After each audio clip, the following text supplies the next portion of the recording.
Good evening, ladies and gentlemen. We're back for day 3 of the preseason tournament here. We have Moundridge versus Hillsboro. It's going to be a pretty fun matchup. This is the preseason championship for both of these teams, for both respectively for the girls and the guys. It'll be a fun game. We're going to get into the little starting lineups now. As the coaches are Kaylee Huxman, the head coach, Kimberly Hartog, the assistant, and then Andrew Sheaf is your second assistant. Coach Huxman has done a wonderful job this season so far on rotations. Is one of the biggest things I'll talk about. And I know assistant coach Andrew Sheaf has also been very involved with the defensive aspects of it. New starting point guard Cami Under, number 3, a two-way scorer. Last season averaged 15 points a game and had 26 points on Tuesday against the Edmond Teutons and their dominant 30-point win. And then your shooting guard is number 2, Addison Patrick. You saw her. She usually gets active. She comes out of the gate really hard, really fast. She likes to shoot a lot of those wing threes on that left side. She really did pretty good about that. And then Macy Canico, a diamond paint beast, you could say. 7.2 rebounds a game last season and was absolutely dominant on the boards. She's very good at corkscrewing her way through defenders down low as well. Hattie Heacock's number 20. She's a shooter all around. She's more of a two-way player, in my opinion. She can drive in low and she can also shoot from the corner. She really gets a lot of kick-out opportunities, and you'll see that get pretty active against a pretty athletic Hillsboro team. And then your last starter is Hallie Heacock's newest starter on the team, replacing Kaylin Weedle last season. So far this season, she's averaging 3 a game, as well as she's made some pretty big three-pointers as well to start out games here against Edmond and Lions as well.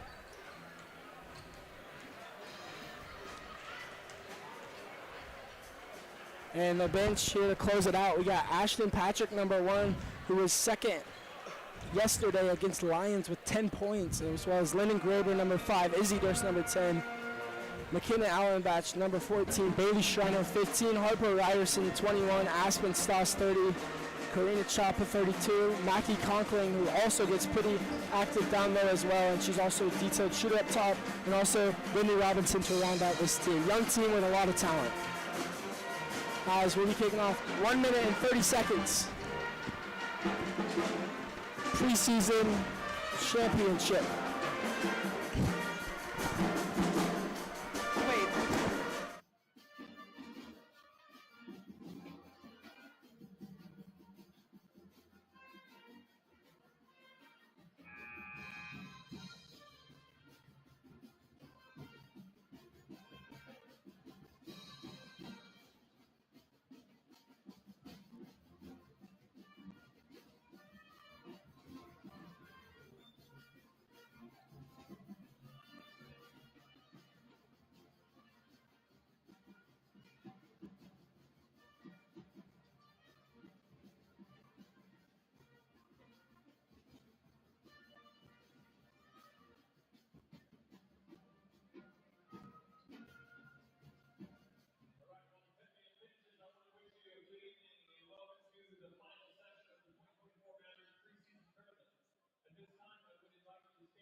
Kamiko is going to be going up against Talia Jost. Two tall people, both 5'11".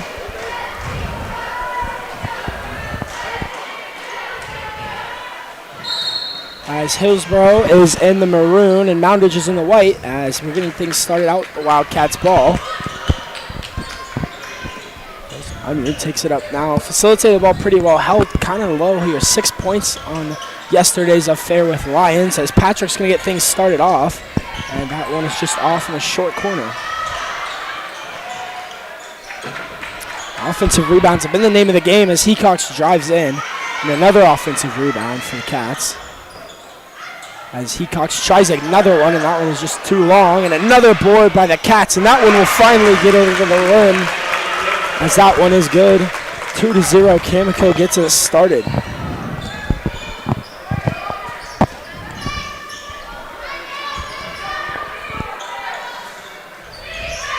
Hillsboro did eliminate the Cats last season in the sub-state championship, a pretty healthy amount as well, as now.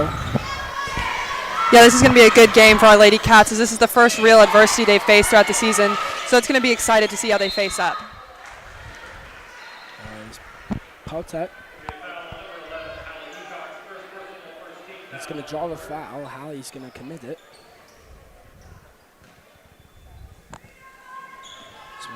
Maya Worth, who made a pretty big impact last season as a freshman, started on that team, and she really went off in that sub-state championship game. As they're going to float one down now, and that is number 25, Talia Jost, on the board for Hillsboro. 2-2, 6:38 left to go in the first quarter. Moundridge had 4 offensive rebounds on their first possession.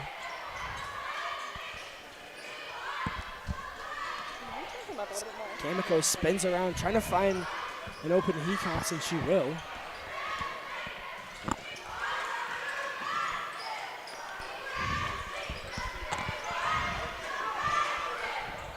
Really don't force a lot of shots up top. They're going to try to get the ball to either Patrick or Unruh, as she will get the ball up top.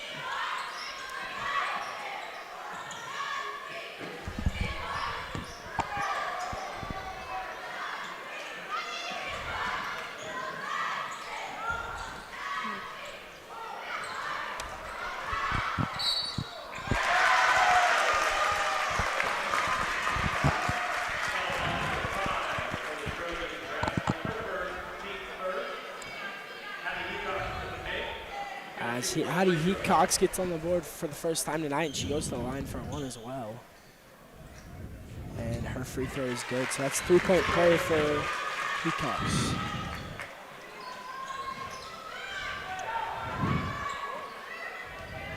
As Patek is going to take this one up. Closely guarded, they always keep a man above the front court line. They really like to play on-ball defense as well. As Worth has this up top, shakes and bakes through, gives this one to Jost, and she was in travel.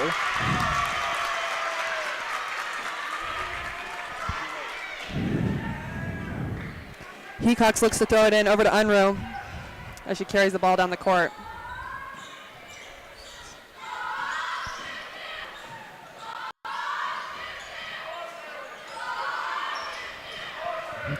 As Hecox has this through. And another turn.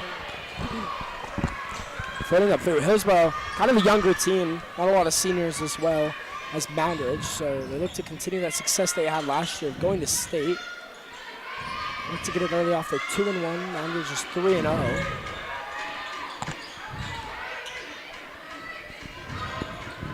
They flip around, and they're going to call that a foul on Patrick. So her first personal.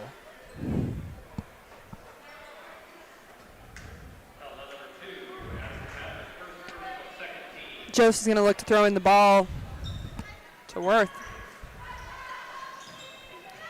Spotsick floats around. Her and Worth are both the younger players on this team, but they really do make an impact up top as well.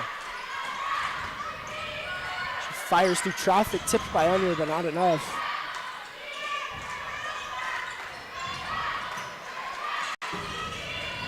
Top and around. Hillsboro, great ball movement, and that one is going to be tipped out. You can still get on this, but they will call that Moundridge ball. And Hillsboro is not happy about that.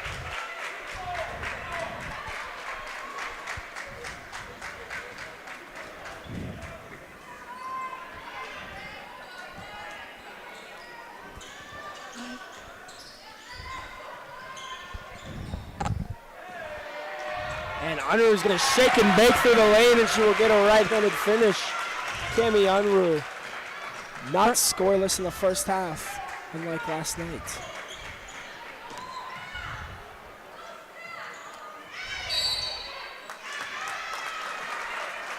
There's another forced possession for Moundridge, and they've done a great job at isolating the ball up top and eliminating passes through the lane. One of the weaknesses they had last year with Hillsboro was they really cut through the lane really quick, and they got them on back corners a lot, and they're doing a really good job at recovering from that. Yeah, I think as this team grows, they're just getting more and more aggressive, which is really helping them down there. They're staying ready and ready to play as the game goes on. As Unruh trots up, drives through, finds Kamiko on a slipping through, and a great block by Talia Jost. Worth's going to take the ball up the court, looking to throw. Kind of some commotion down low as Jost and Kamiko take a tumble. As two Josts on the floor. And has this short corner. She drives up. Gives this one down to Patek. Patek not a lot of open opportunities. This is some great defense by the Cats here, and a wide open Jost, and that one is just too hard off the front of the rim. Kamiko rarely bringing the ball up as Patrick's going to fire from the corner, and her three-pointer rattles the rim. And a jump ball. Once again, we saw Kamiko up there ready. She's done an excellent job at always being ready to rebound that ball. And she's not only this year, but in years past, so continuing to see that. Yeah, and she averaged 7.2 rebounds a game last season, and she can really facilitate inside as well. And not afraid to bring the ball up like that. She just slips out of the rebound. Driving through now and calling a foul.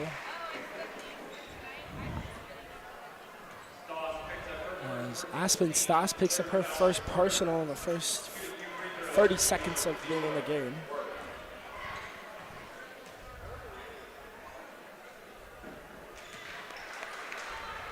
As Amaya Worth gets on the board for the first time tonight. As 7-3, 2:52 left to go in the first. And banks them both home.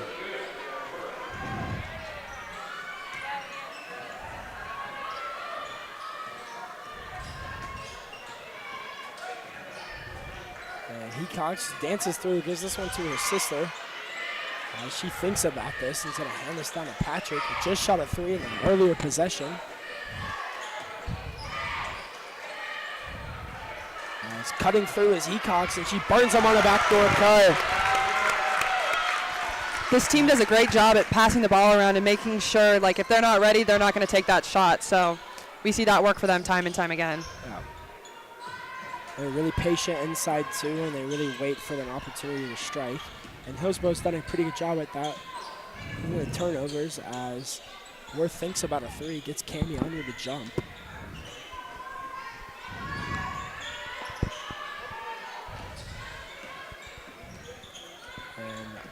Patek is trying to find something. She finds a cutting Worth in her rare miss on a layup, but she gets her own board.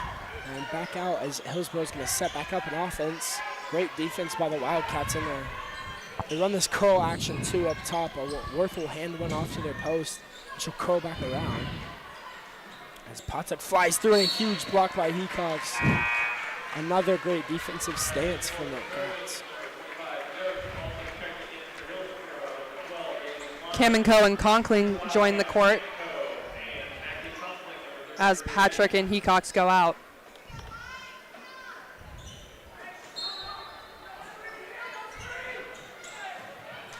Looking to get the ball in here is Ratzliff, and she finds Jost, and that one is just off the side of the backboard.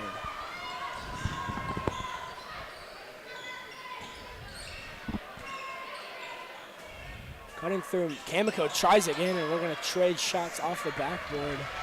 As Hillsboro here, 19-4, they really have not had a lot of opportunities to strike from distance. Only one shot behind the arc.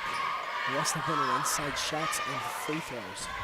I say, yeah, the Wildcats are doing a great job at being up there, being aggressive, and really having some good defense this game.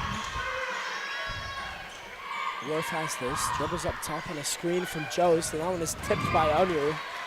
Kamiko bringing the ball up and then pressuring through the court, throws a lob to Unruh, and she comes down with it.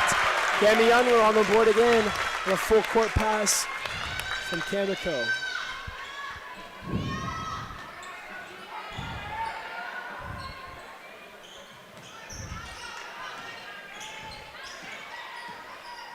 As Pote takes this down, great defense by Conklin. All around, the Cats have done a wonderful job at pressuring up top. As Ratzliff tries to find somebody, and she will find Unruh. And this is going the other way. She thinks about a three. She stops around, finds Stas short corner. Back to her. And she takes a three off a screen from Stas, and it's good. Cami Unruh all over the court tonight with 7 points.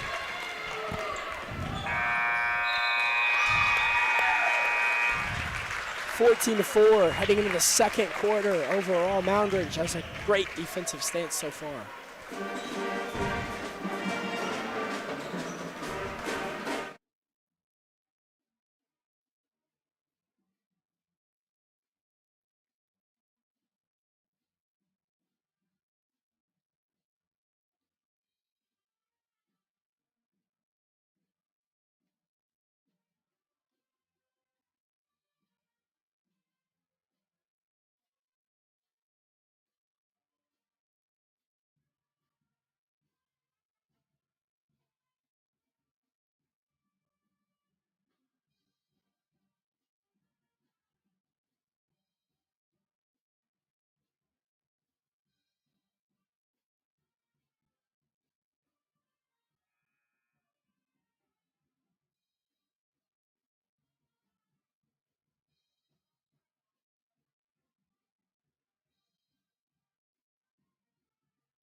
As we welcome you back, 14-4, 8 minutes left to go in the second period.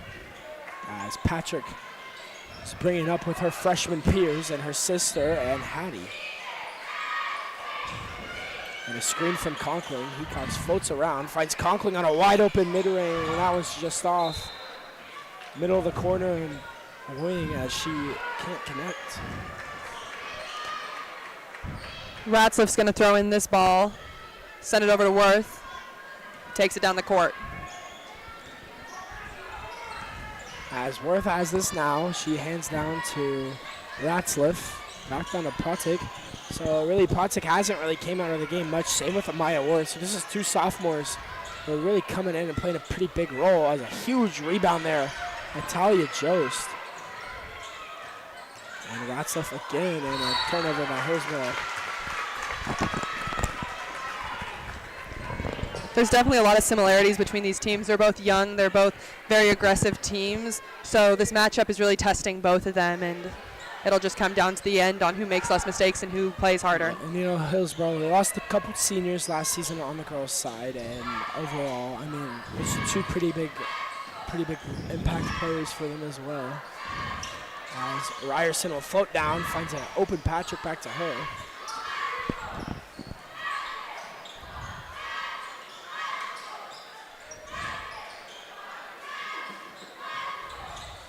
As Hecox floats around, there's a floater up top, and that one is off. 6:46 left to go, 14-4 in this second quarter.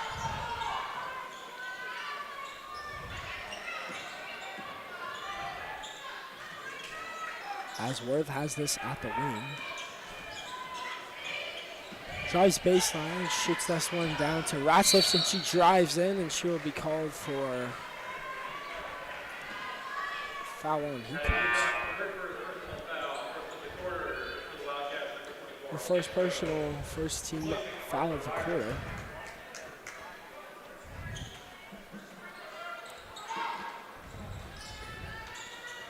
Jost throws it into Worth, who shoots it. Comes up a little short. As Maya Worth, rare miss from her too. She's open. She's really not afraid to fire those out. Usually makes them as Conklin drives baseline. And finds a cutting Hecox, who throws one up, and that one is just off. Jump ball.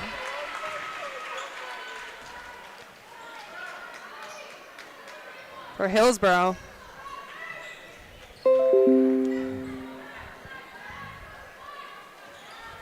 Ratzlaff once again is going to throw the ball into Worth, who carries it down the court. As Worth calling her play, they're probably going to find another curl around too. They're going to set up top where they have 4 people out and 1 inside.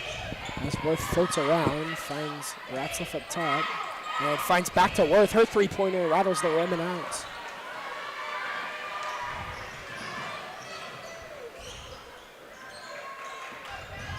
It's coming up. Near halftime is Patrick has this up top. Patrick right back to her sister, and they find it down low. The sister connection is thriving as Patrick finds Patrick on an inside curl. As Unruh's going to check back in the game at some point, I'm assuming for Conklin. And a high arcing shot is good, and that's number 10, Addison Jost. They're going to look for that momentum to get them going now that they've got some points back up on the board again. 6 points, down by 10. Second half, and Hecox is going to drive in and force a foul.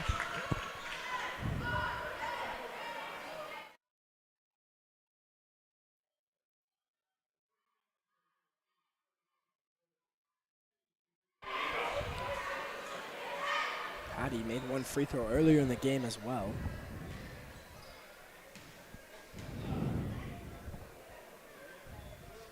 As that one is just off the top of the rim. 16-6 is still your score. 4:51 left to go.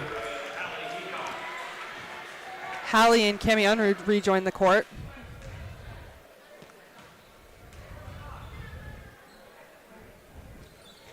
As she goes 1 for 2. And she notches in her 6th point of the game.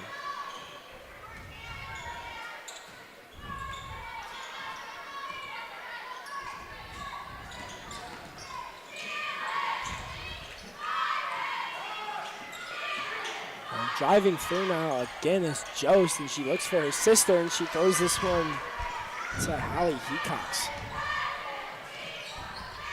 As Patrick tries a three-pointer just off the top of the rim.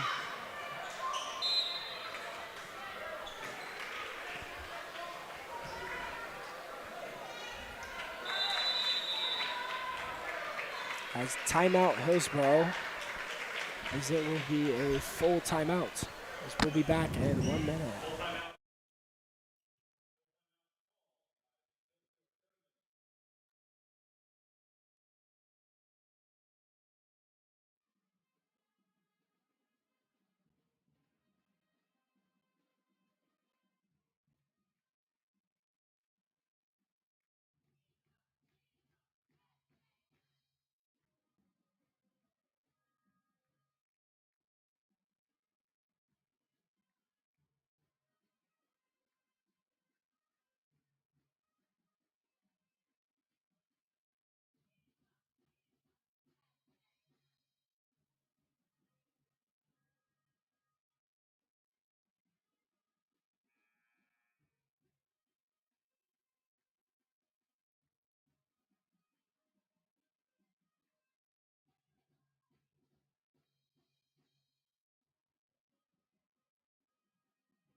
As Worth is going to bring up the ball. 17-6, 4:13 left to go in the second as Hecox rips this away for his second steal of the game. As Unruh forces one up top. I'd like to see the Cats get a little bit more aggressive from beyond the arc. Not a lot of three-pointers, and they're going to call that a moving screen.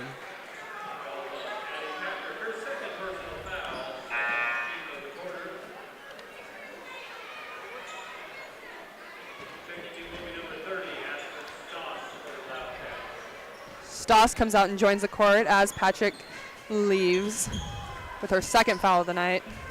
Worth hands this one down to Patrick. Patrick right around to Klein, and Klein back to her. Jost now finds him down. Almost another turnover for Hillsboro.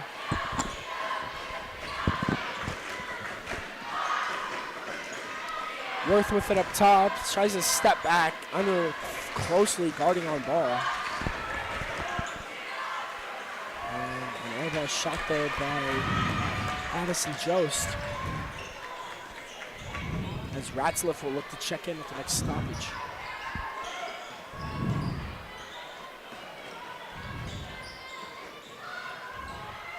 Hecox finds her sister down low. It's Hattie Hecox on the board again with 8 points.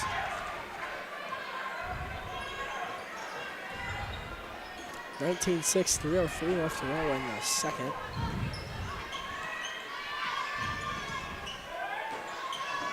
Just driving through now. Worth with it up top, finds one down to Klein. She thinks about it. Hillsboro really hasn't taken many shots tonight. 19-6, low scoring game. Low scoring half as she will travel.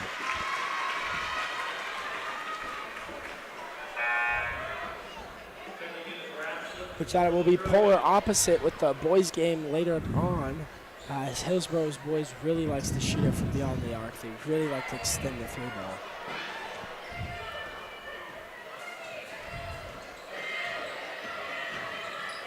It's definitely hard for both these teams to get shots up right now, as both teams are very defensive teams who are really stopping them from making those shots. As Hecox driving through the rim, finds Unruh, and she's going to pop one out in Worth's face, and that one is just off, but a great rebound by Hattie as she will travel.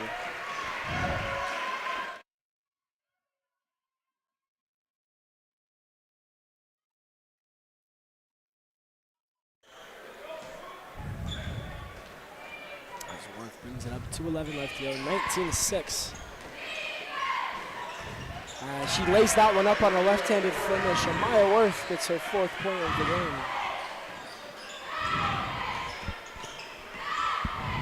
As Unruh drives through, finds Hecox. Hecox finds Stoss, and she shoots it up at the elbow. And it's just off. They're going to call a foul on Hattie Hecox again. That's her second personal. And she'll come off in foul trouble. She will join Patrick on the bench. They both have 2 fouls.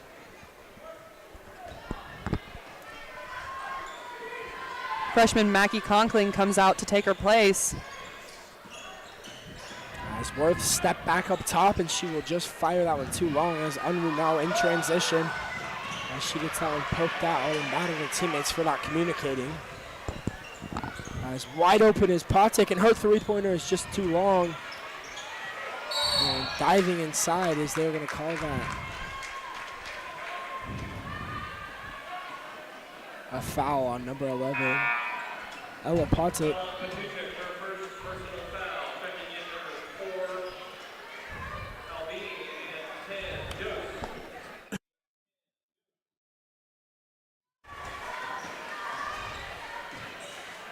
As Dalbini checks in the game, number 4.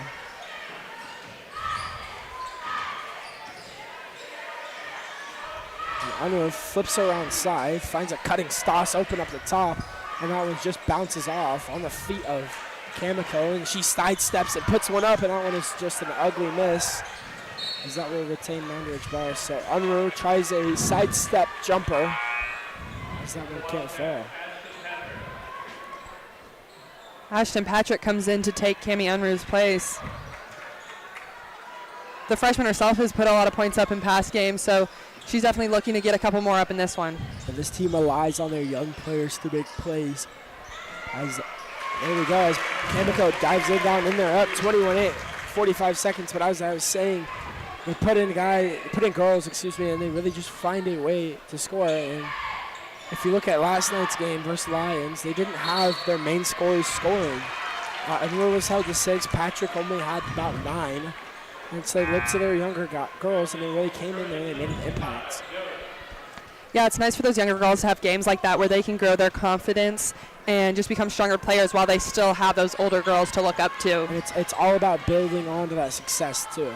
Yeah. So any kind of success they can get early on is going to be huge for their confidence, as Conklin has this up top. Finds Patrick to Ryerson to Hecox. She finds one down to Conklin. Her corner three is just too long. Cats are not shooting very good from three. As Maya Worth trying to find something, and she'll take an ugly fall down there, but she looks to be okay on some collisions.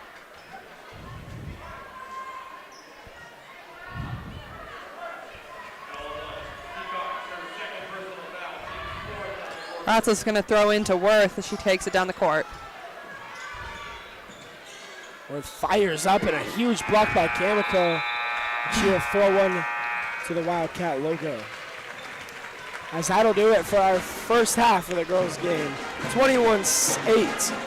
Moundridge with some impeccable defense. Hillsboro is trying to catch up. We'll be back in 10.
And welcome you back for second half action. As we're going to get into this now, as Hillsboro, they need to get some more quality shots up. They have not had a lot of opportunities inside. As Potic has this down to Ratzliff, as they changed it up a little bit. Ratzliff is now in with the first group of starters. As Klein isn't, and Worth is going to miss that, and he throws one up. Trying to get a rebound here is Hecox, and she will get a jump ball. Jump ball for Moundridge. These Hillsboro girls definitely have struggled with getting shots up, as Moundridge has played some great defense this game.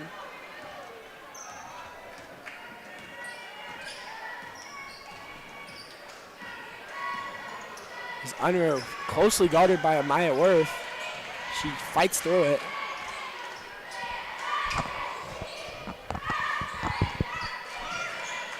Kamiko spins around, loses her defender, and that one is just off. A rare miss from Kamiko. Potic is trying to get in.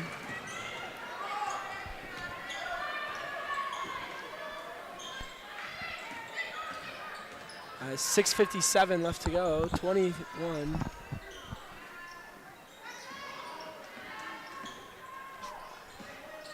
.646, 21-8.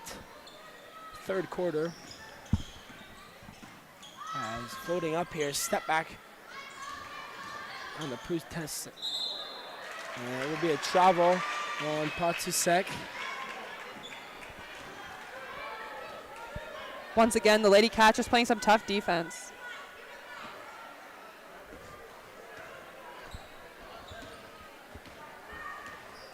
As Anu walking up, and then exactly your point, Cheyenne, in there. And the tough defense from the Cats has eliminated many quality shots as a wide open Hecox. She passes on it, closely guarded by Ratzliff. As Patrick has this one. Kamiko looks to spin around right back to Patrick. Her three-pointer is going to be blocked by Patusek.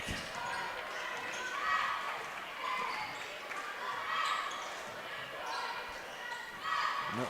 Moundridge retains possession as Unruh fights through and looks to get one down to Hecox.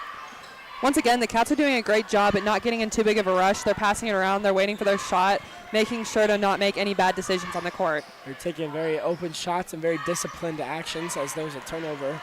And Amaya Worth, whole head of steam, and she will float through. They're going to call that a rush on the floor.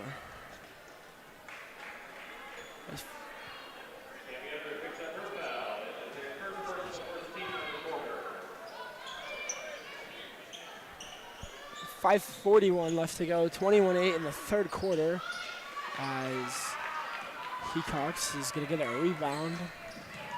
Pushing up the floor now, 5:31 left to go in the third, 21-8.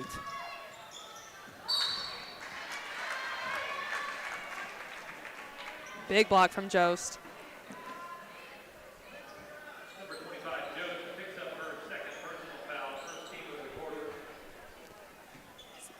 Was her second personal foul. Hecox throws into Patrick. And Patrick has this up on the wing here, back to Hecox. Doing a great job at not taking back shots, and there you go, a disciplined opportunity there for Hecox, and she takes up on it, her first points of the game.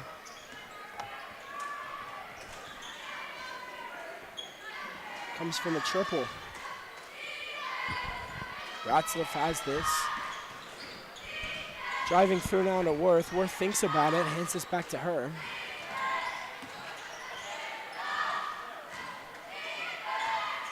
As they're going to play a little trade-off here, and Ratzliff open, didn't take it. Patusek has it. Floats up. 4:38 left to go, 4-8.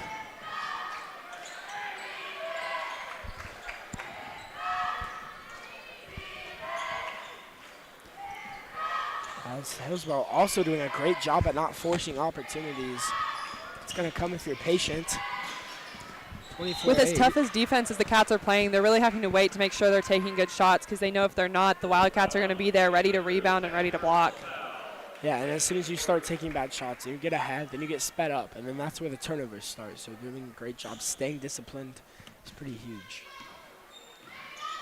Both teams are working really hard not to make mistakes. They know that this is big competition for them, and they just want to play to the best of their abilities. As Amaya Worth gets on the board again, that's her 6th point. She's had a 2 in every quarter.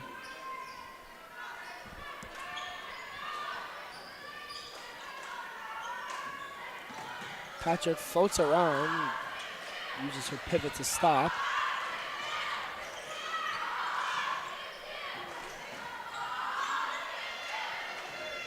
Peacocks thinks about it, floats up to Kamiko down. They're going to call that a block over the back.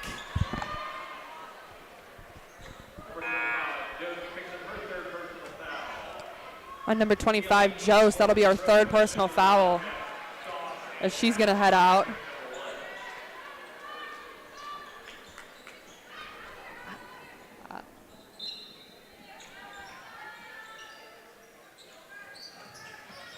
Kamiko dances around, corkscrews her way out, and she will get the bounce to go. Swirls the iron and in over Mackenzie Dablini. Kamiko does a great job at that down there. You know, she's really committed to making those baskets, and she's going to do whatever it takes when she's down there. She really likes to use that spin move and that spin pivot. Seems to work well for her. Worth fires one out. As Patusik has this, she thinks about the 3, been blocked earlier by Hecox. Ratzlaff takes this down. Find Patusik.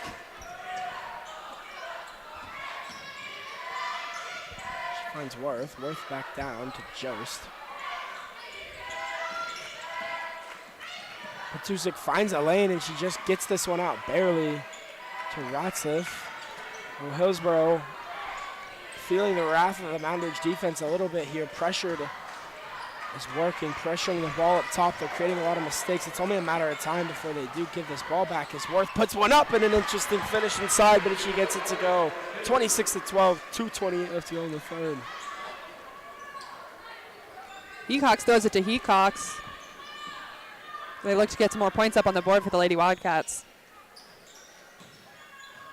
Stas has this down to Patrick. Throws a bad pass inside, and they are going to call that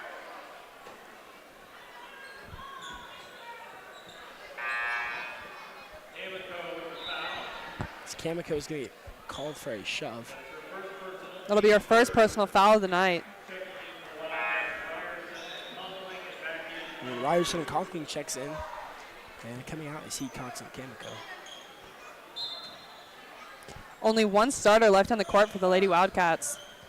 Once again, doing a great job at rotating those younger girls in and giving them that court time. 26-12, 2:02 left to go in the 3rd. So Worth fires one down to Jost, and her high arcing 3-pointer. It's going to swirl up top and it'll be Moundridge ball.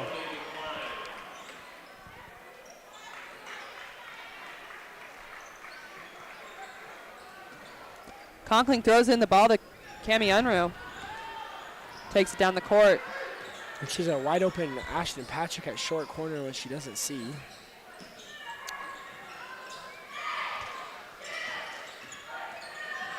As Patrick dribble drives through and throws one up and swirls through, it's good.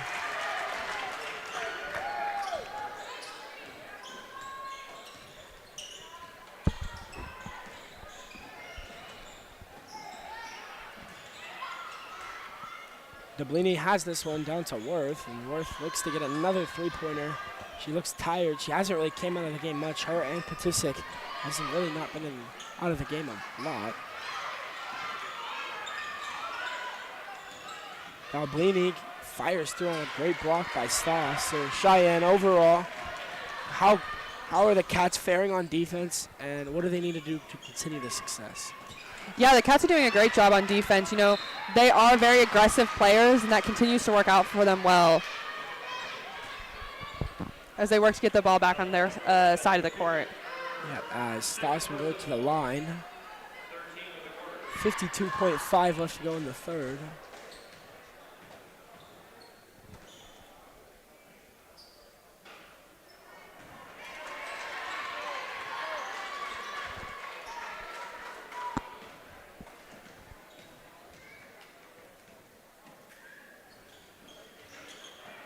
As that one will not go. 28-12, 50 seconds now. Hillsboro needs to get some offensive momentum as the Cats have played some very good defense.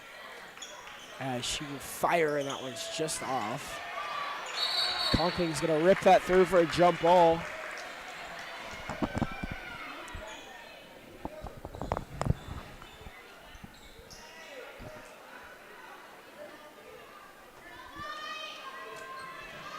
Worth is going to look to throw in the ball here. And they're really going to try to probably get this to Patusik. She's going to curl up. And they will find her kind of open. Not a bad shooter up top, more of a driver. Same with Maya Worth. Yeah, it's important for these ladies to make smart decisions right now as they are down and looking to get some momentum going back their way. As the Bleeding will go to the line after finding a cutting inside.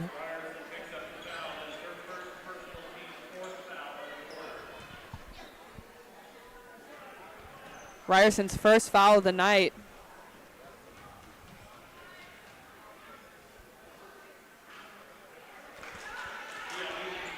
D'Albini comes up a little short.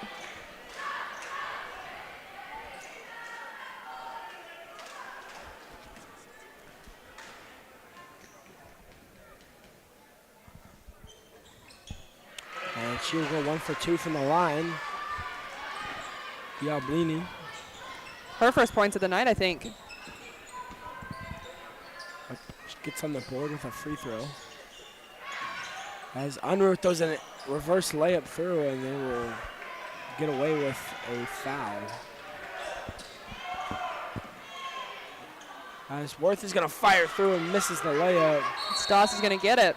And they will call a travel with 1.7 left to go in the third quarter.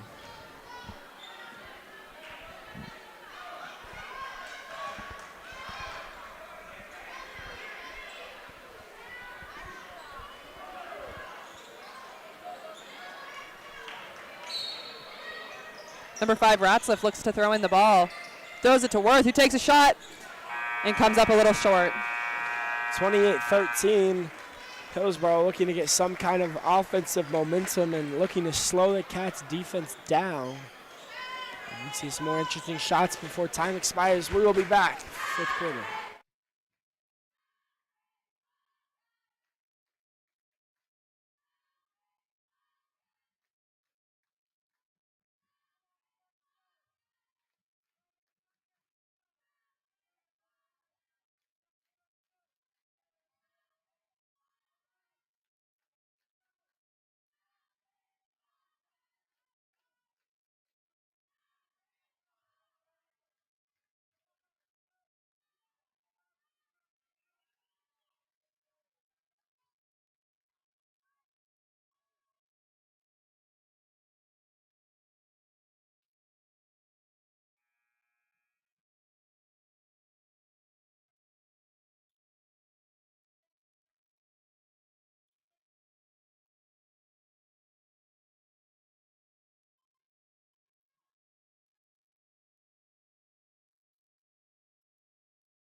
As fourth quarter resumes, 28-13.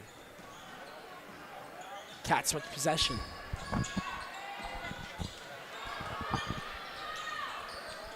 Hillsboro is definitely looking to slow down these Lady Cats as they hope to get some momentum going back their way in this fourth quarter. As Hecox drives through, finds Patrick up top.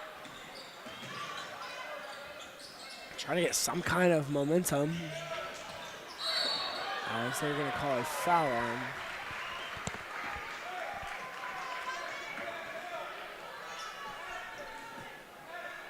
Call a foul on somebody. Worth will bring up the ball. Not out of it yet is Hillsboro. They can still easily take control of this ball game. As Worth's shot is no good. Jost with a huge offensive rebound. Fires down to Ratzliff, her three-pointer. Just too long again. And another rebound for Hillsboro. Wide open Amaya Worth, her three-pointer. It's just through the ropes and good. Amaya Worth on a frozen rope 28-16 now. You definitely don't want to count these Trojans out yet, as they're working hard to get these scores closer. You know, they are an extremely defensive team, and they're looking for that comeback. And they will call that on the floor.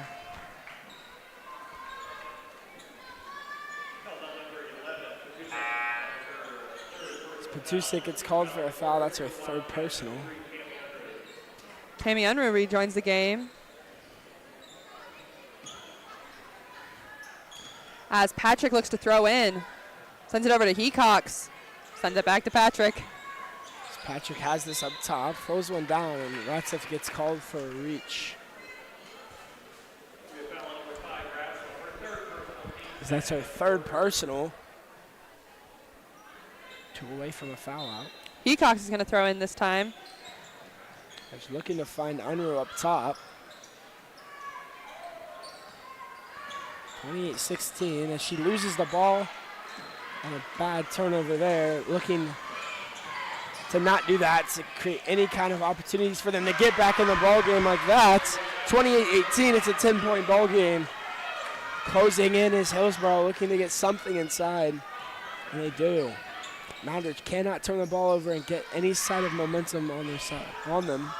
You never want to get too comfortable till the game's over, especially with such good teams like both these teams are. So it's always going to be a game till the end. Yeah, and then inside two, and another bad pass by Unruh as they're going to flip that out, and that's going to be Moundridge ball. You got to get a lead, you got to get a hold of them, and you got to stay a hold of them. You can't let them out. As Conkling enters the game, number 1 Ashton Patrick takes the bench. As Unruh has it up top, shakes and bakes on top of the key, and should be called for a travel.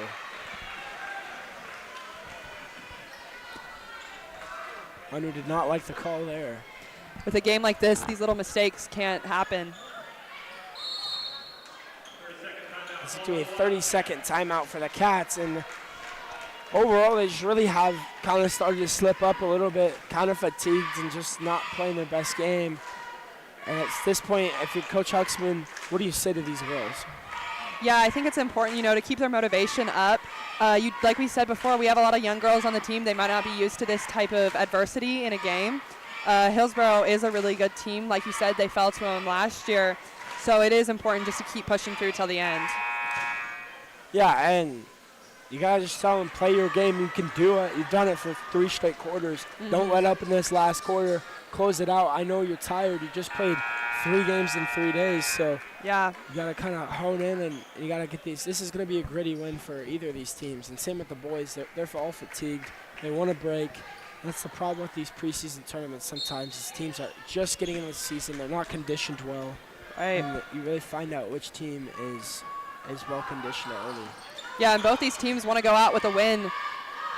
So it'll come down to down to the wire. They're both top ranked in 2A as well. So we knew this game was going to be a good game, and Hillsboro has not played their best game, and the Cats have also kind of slacked a little bit. This is the first time they've scored over 60 points in all their games this season. So this is kind of the first time they've been shut down offensively.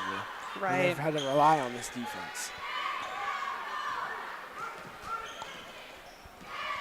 You gotta stay patient if you're Hillsboro. You have all the time in the world.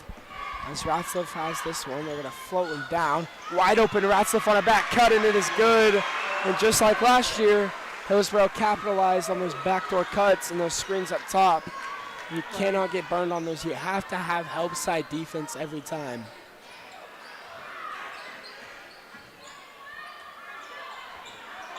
And Conkling throws up a reverse layup, and that one is out, but she hones in the offensive rebound. Picked up as that's going to be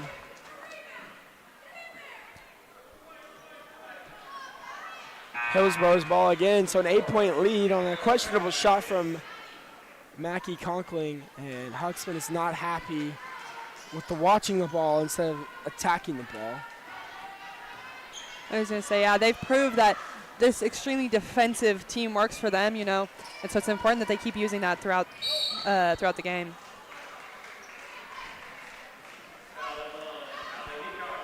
As Hecox picks up her third personal, And they're just allowing Hillsboro to get back in this game. Slowly but surely, Hillsboro is capitalizing on mistakes. And it's huge.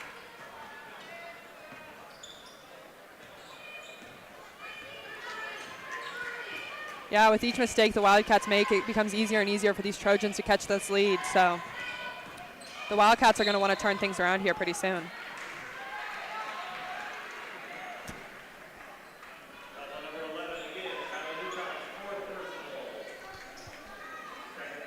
.422, 28-20. Hillsboro looking to capitalize on some free points here. As Worth makes her first. It's going to be Hecox's 4th foul of the night.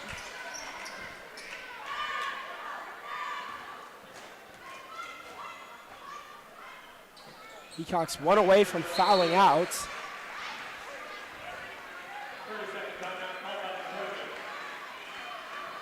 Trojans are going to call their 2nd timeout of the night.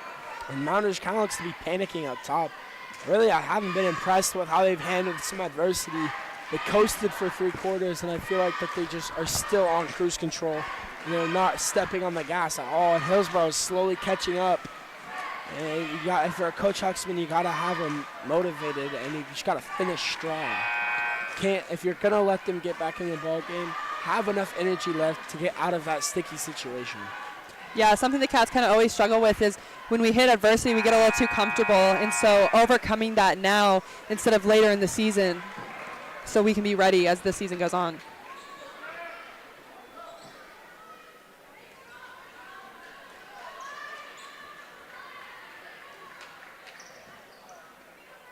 Conkling's going to look to throw it in.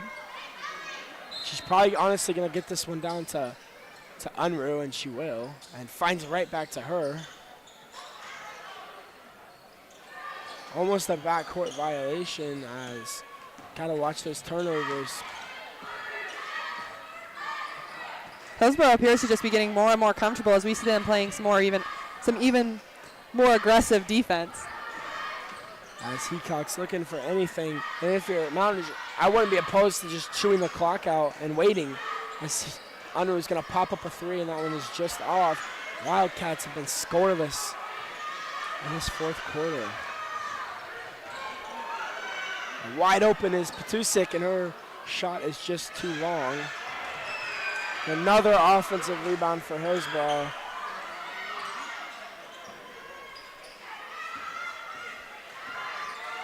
Tough game here. 28-22, 3:27 left to go in the 4th.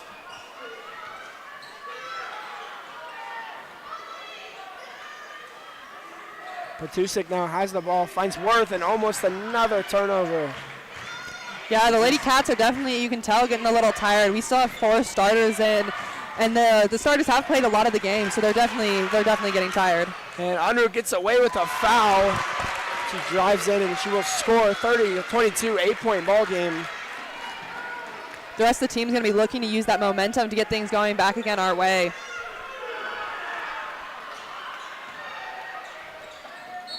And that'll be Hillsboro ball and an athletic play from Amaya Worth. And Moundridge just cannot seem to stop giving second chance opportunities to the Hillsboro Trojans. Jost looks to throw in. Throws it to Worth. As Petusik has this now. As Ratzlaff has this up top. In the corner, panicking on a great on-ball defense from Hecox. In this quarter, we're really seeing Hillsboro is not panicking as much as they have been. You know, they're making smarter decisions about the shots they're taking. They're being patient.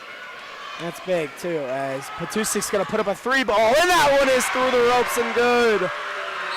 A big 3-pointer from Petusik, who's been quiet all game. Gets her first points of the game in a huge bucket.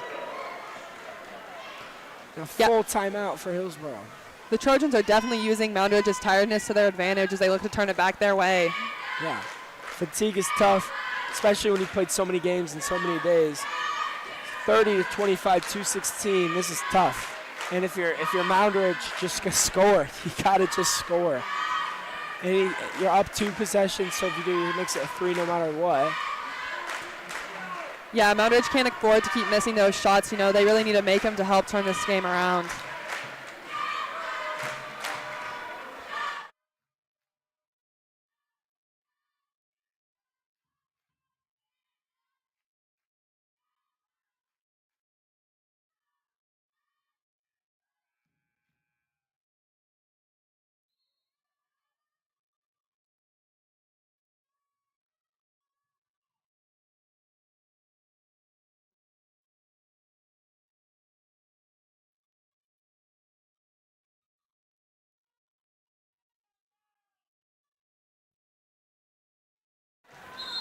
As Hecox looks to get it in. Hillsboro running a full court press, all 5 inside 2.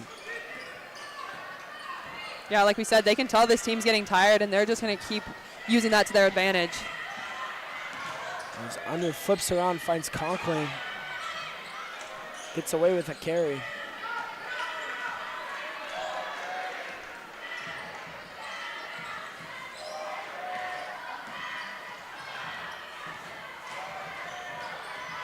And rips it away is Patusik, and she has had a big fourth quarter and takes advantage of an inexperienced freshman. Ratzlaff has this up top, finds Patusik. And Worth in trouble here, draws great defense there from Conklin. Hillsboro moving the ball well, not forcing shots here. And her three-pointer rattles the rim and in. Amaya Worth, a big three-pointer in the fourth quarter. You can just see this team getting more and more comfortable as the game goes on. Full timeout for Moundridge, and this place is rowdy. The din is popping. Hillsboro traveled well. This will be back in 1 minute. 1:11 left to go. 30-28. Do not go anywhere.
And welcome back as 2-point ball game. Hillsboro is inching closer and closer to pulling off a big comeback win.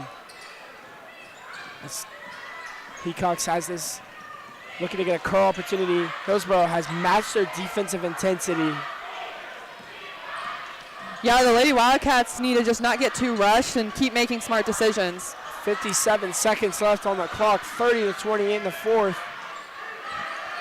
Moundridge needs to get a shot here, and they will call that off, and they will call that a foul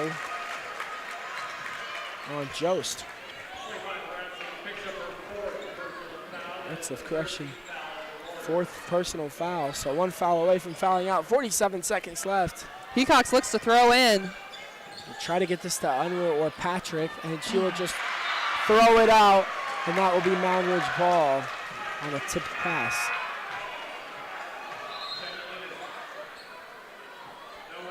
A lot of people here in the den tonight, setting up for an electric atmosphere for the boys' championship game. It's timeout by Huxman, as that would be a half timeout.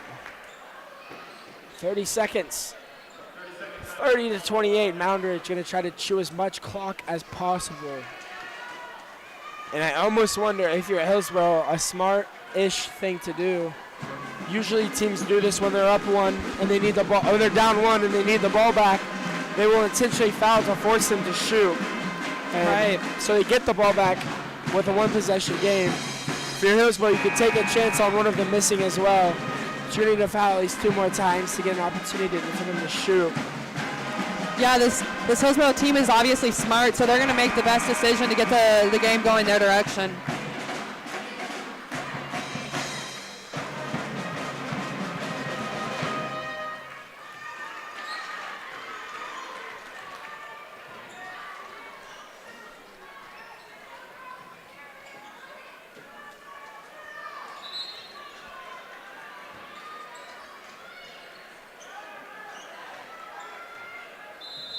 Hecox is going to look to throw it in again.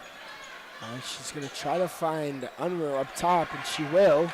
Great defense from Hillsboro. 45 seconds left now. Hecox getting pressured early up there right by Jost. They want that ball back. On top, and they will call a foul.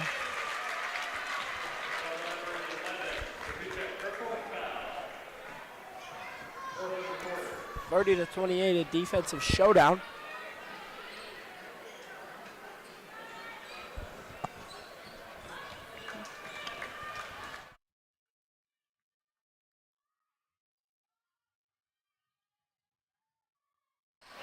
Hecox takes it up and back around, finds her sister. 28 seconds left. Moundridge cannot turn the ball over here as Unruh dribbles and drives down low. They're going to kind of run the same offense as Hillsboro, and they will foul. 15 seconds left. Great call by Coach Huxman to shave off as much clock as possible.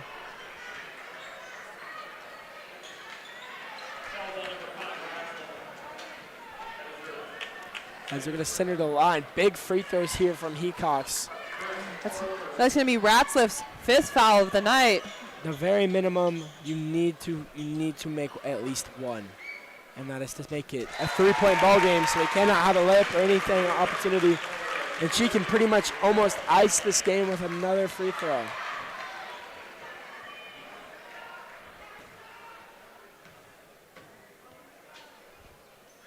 As her free throw is just off, and a big rebound by Hillsboro.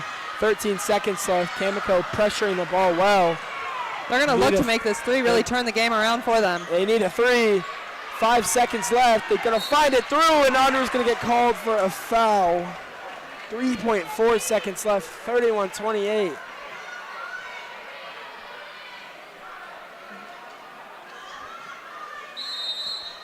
They're going to hand this one in and another timeout. You can really feel the atmosphere. You know, both sides are feeling very passionately about how close this game is. As they're going to call a full timeout by Hillsboro, as we'll be back in 1 minute. 3.4 seconds left. 31-28. Hillsboro ball looking to send this thing into overtime.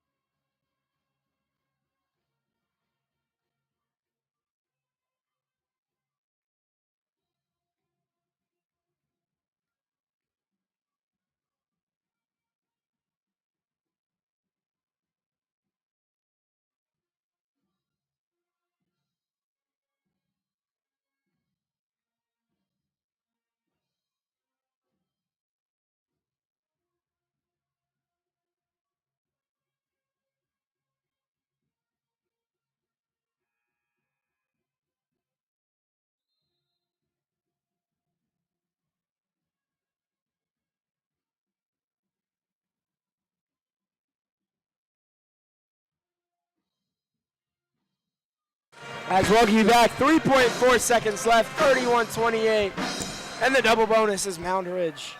As they're going to look to get this ball inside now. Needing a shot, big three-pointer here. Can't have anything else. 2 seconds left. Worth puts up a 3. And that one is just off. Moundridge escapes. And an almost comeback from Hillsboro. What a game and what a finish. 31-28. As Moundridge goes perfect in the preseason tournament and gets first place. What a game.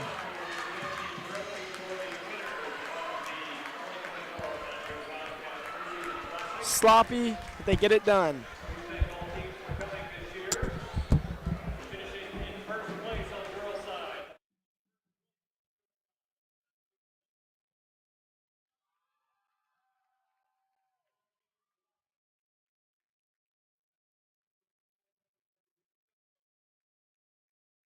over and out, and what a finish, and congratulations to the girls for winning the preseason tournament on an electric game, an electric finish. Worth almost puts up a miracle shot, just 2 wide left. She cannot get it done. This will be back for action of the boys game for the preseason championship.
And we welcome you back to Moundridge Boys Basketball Preseason Championship. We're going to get into starting lineups a little bit. So first things first, we're going to talk about the coaches. Coaching its second year of a head coach at Moundridge High School. And we all know and love Coach Maud. He's 20th year as an assistant coach at MHS. Kaiser Knitz, last season 6.9 points a game, 13 points and 9 steals in last night's game against Lions. And he really came into his own. Heath Churchill, who had monstrous dunks in his last 2 games, puts him at 4 dunks in 2 games. So he looks to extend that streak as it's his first year as a starter. Henry Heacox, 3-sport athlete, started since he was a sophomore. 172 points last season. Really came into his own as one of the team's top scorers. Zach Dixon Sr. came into his own again as well. 8 points in the game last night. And Bear Modelmog, who was held to just 6 points last night, looks to get better as he had 26 versus Inman.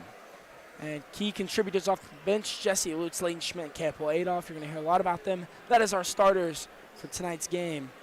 As we look to get into it, as we're going to do the national anthem now.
And we welcome you to the biggest game of the tournament.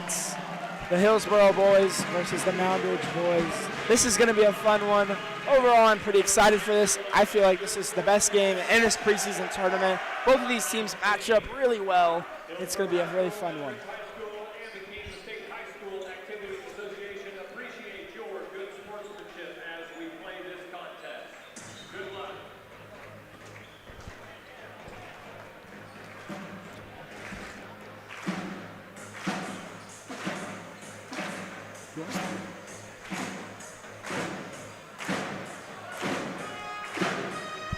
Coming up, Hillsboro in the maroon, Moundridge in the whites. Two very talented shooting teams. I think what Moundridge needs to do is close out, and that'll be beneficiary to them. Closing out is how you win this ball game. Contest every catch and shoot opportunity they're going to have. Zach Dixon is going to have a really fun matchup here with Noah Beavers in there as well. And I think this is a great start to a team and a really fun team that they can play. As we're getting started here, Heath Churchill versus Seth Triggers, tipping off. Churchill will win the tip, and coming down now. And Connor, you know, Hillsboro's a very physical team, a lot of big guys. They're going to dominate off the glass and work the paint as much as they can. And they're going to call Knitz for a double dribble in there, so turnovers 2.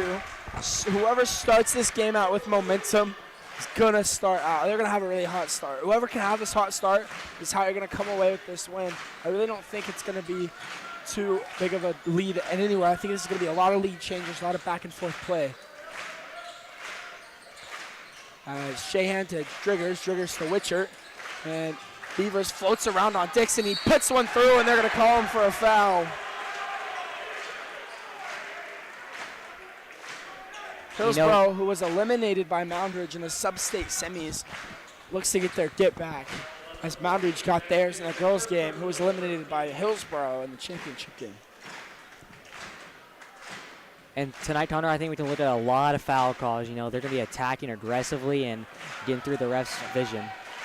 And both these teams, they're so aggressive and they're so athletic, and anytime they're going to go around there and they're going to fight through adversity as well.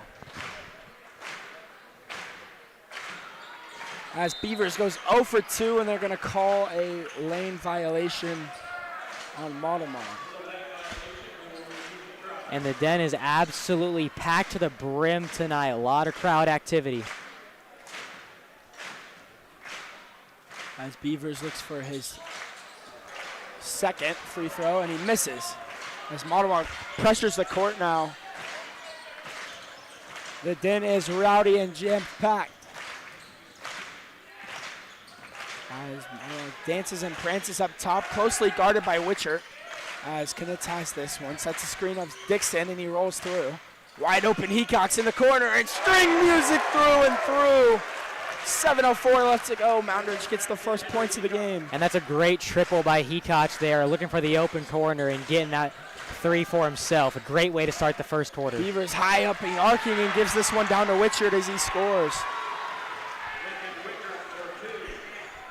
3-2, 6:45 left to go in the first. Opened up by Hecox.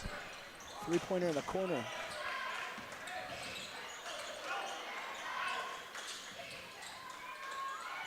Driving through Dixon now to Hecox.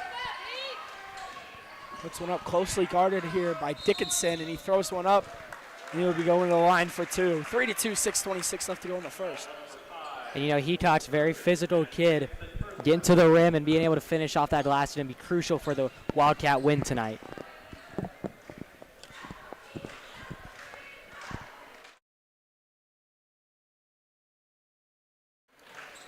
Absolutely, and the name of the game is going to be fouls. Anytime you can keep it off, as Hillsboro is going to do a little clapping of their own and a little chirp at the Moundridge community, as it does not work as he scores. Nice. You know, that's one thing athletes got to do is just drown out the crowd. You know, if they're trying to mess them up, keep your cool, play your game.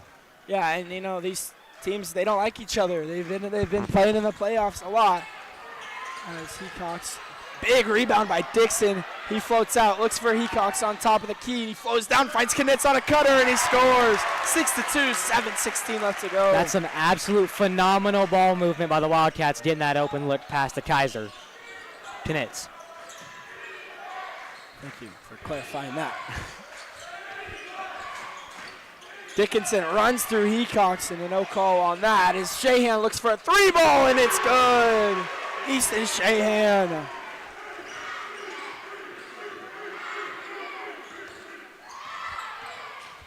It's 5:47 left to go, 6-5 in the first.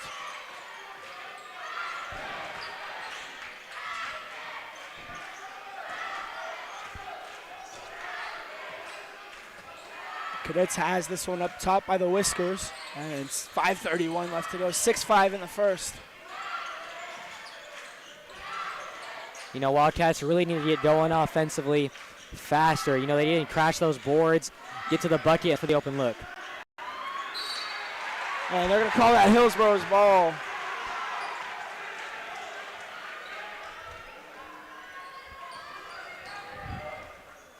.5:14 left to go, 6-5 in the first. It's Dickinson to Shea, who entered a three-pointer earlier in the game. And Shahan looks on a top-up floater, and it rattles the rim and in, swirls the iron through for the lead. And, you know, Hillsboro's got some lanky kids. You know, they're going to try and get closer to the rim as much as they can, finish with those layups.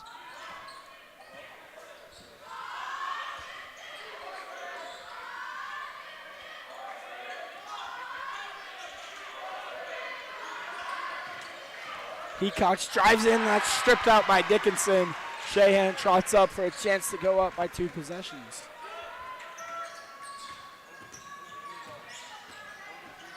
Dricker shifts around and poked out. He falls on top of it. He pokes this one out himself, because that will be Moundridge ball. You know, great hustle play by Churchill and Zach Dixon trying to get that loose ball to the Cats, and at the end of the day, they got it.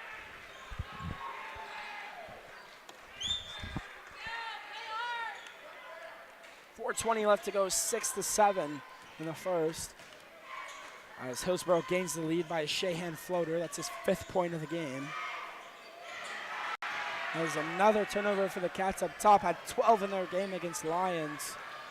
You know, Dixon had the right look to bear, but at the end of the day, Hillsboro's defense just connected more on that. As Dixon draws up side, is Wees back, and that's good. Lincoln Witchard on the board early. 6-9, 3:47 left to go in the first.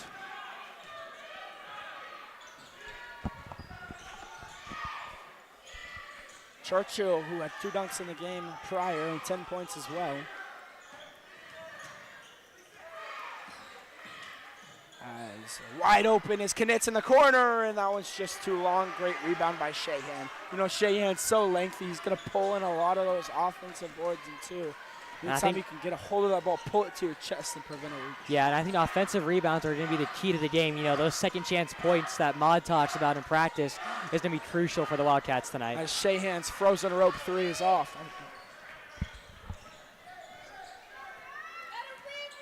As Knitz dances and prances with a mismatch, has Dixon open on the wing.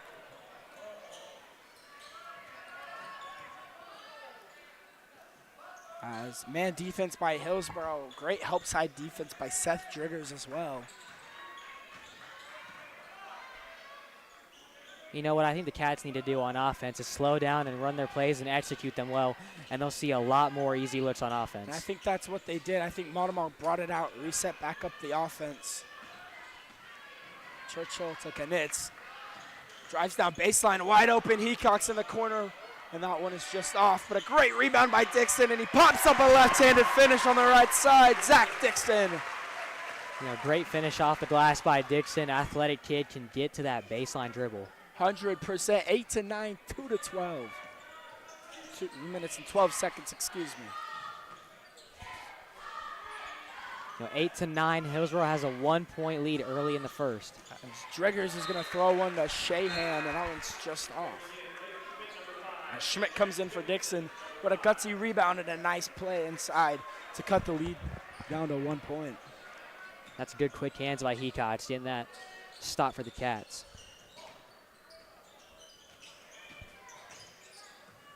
Dickinson to Wiesbeck, and fires out to Driggers up top. So Shahan gets the ball here, closely guarded by Hecox. It's a good matchup overall, and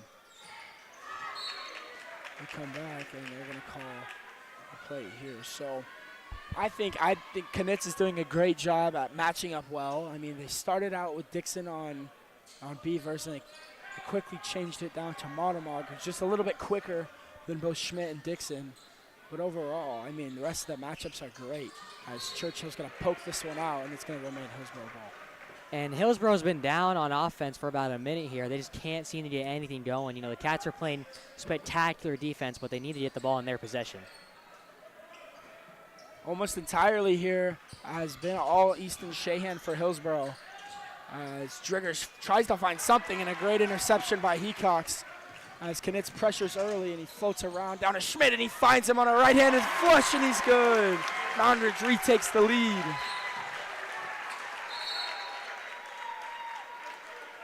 10-9, 1:11 left to go in the first.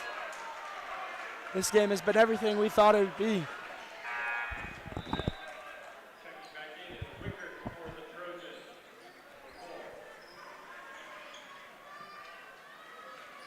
So the Cats will look to inbound the ball here.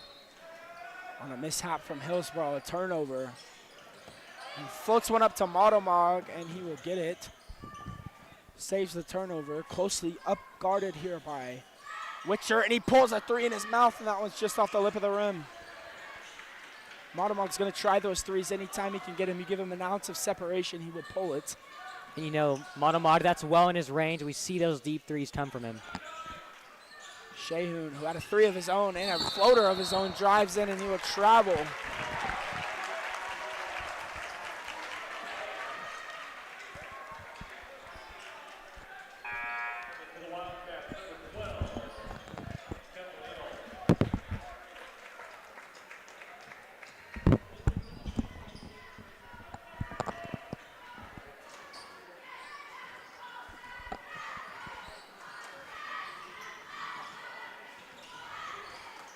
Churchill with it up top, now finds Motomog. Adolph checks in the game for the first time. And out comes Dixon. And Hecox. Schmidt, who has a bucket already in the first, gives it to Kaiser, and he puts one up on a floater and doesn't get the bounce. Rebounded by the Cats, though, and they find Churchill, who pops one up almost to travel.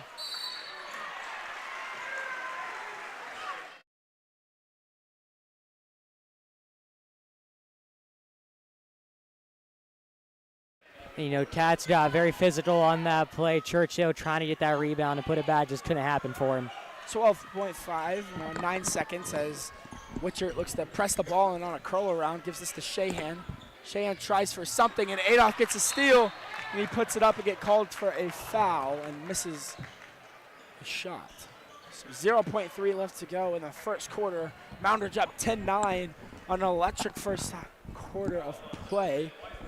So many people here on the den. You can feel the animosity, feel the electricity.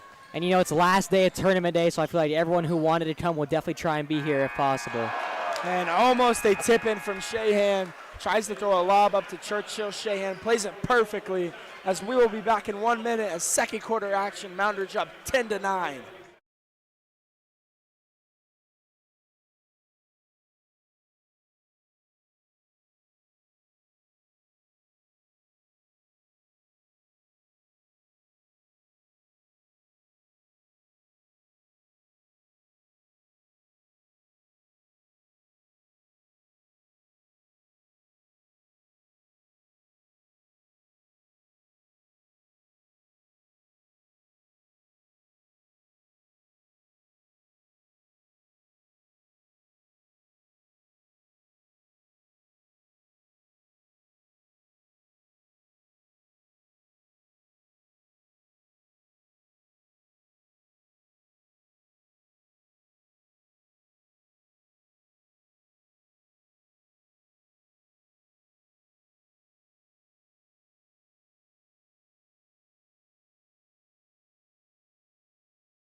As we're welcome back, 8 minutes on the clock in the second period of play, 10-9.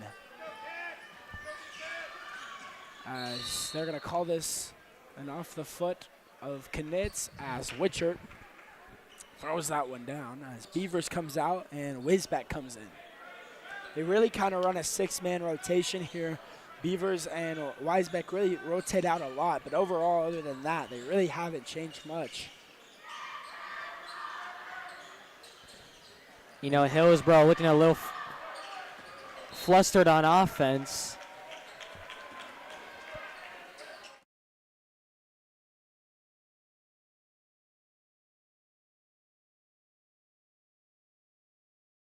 My bad.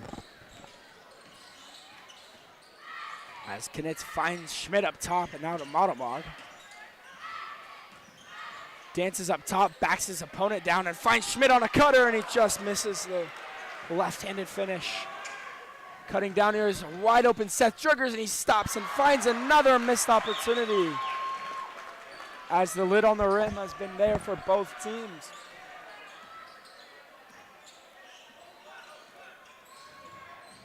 Knitz loses Driggers inside, and he will be called for the foul.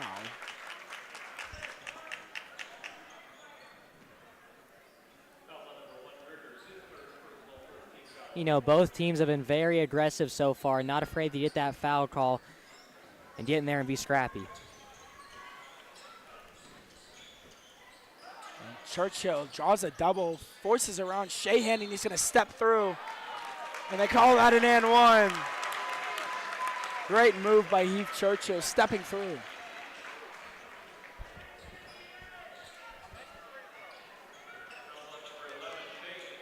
(12 to 9). Moundridge with a 3-point lead.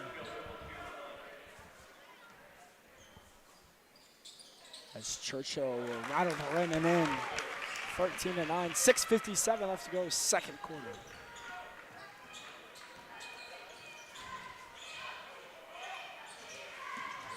Finds one inside, is a wide open Nash Dickinson, and Schmidt draws in a rebound.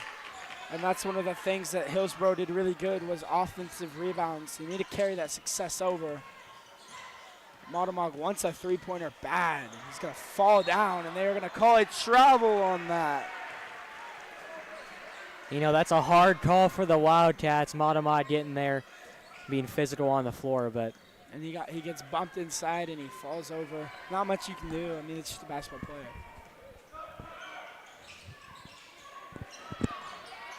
Heath with some great standing defense, and Modelmog tips it out. And he will put on his best performance inside. He gets called for a foul.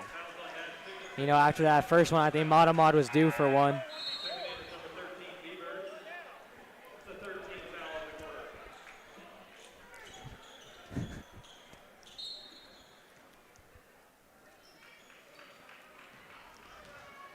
As they would walk this ball up, Modelmog takes a tumble but gets back up.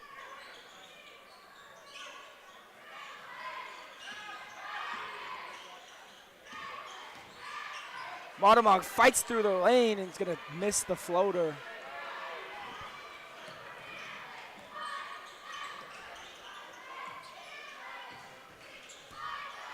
Shahan follows through on a fadeaway layup, and it's good. Easton Shahan. What a move from Shahan there, the spin move into the fadeaway. That's a tough shot for anyone. Putting his best Beyblade impression on and fading through the basket as he draws on this rebound as well. Because that will be Hillsboro ball.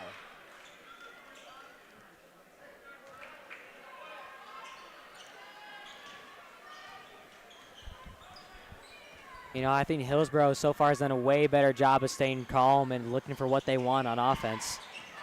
As Driggers fights through the rim, but a huge block by Churchill. And they will call that over to Moundridge as Hillsboro wants the foul but does not get it.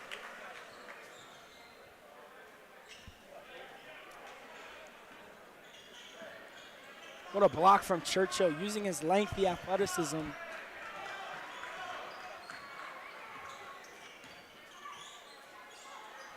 Knitz now to Modelmog. Modelmog right back around.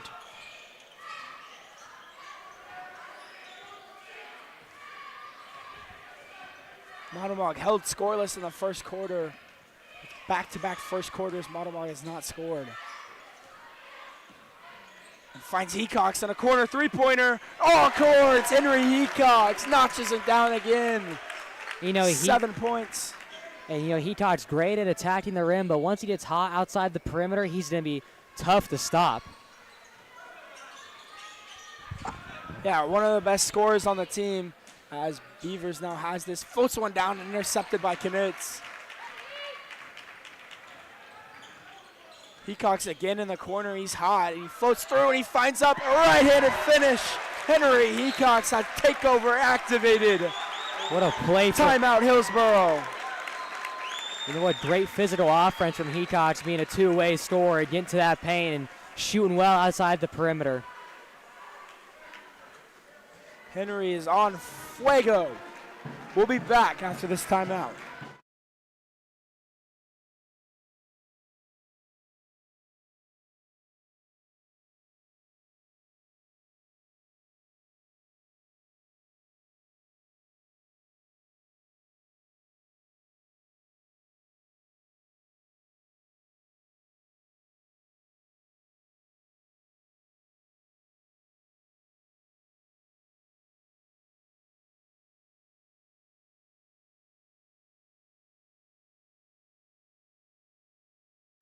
And welcome you back. If you're just now joining us, you just missed a pretty good series of events there as Hecox hits a corner three and then drives in over a man.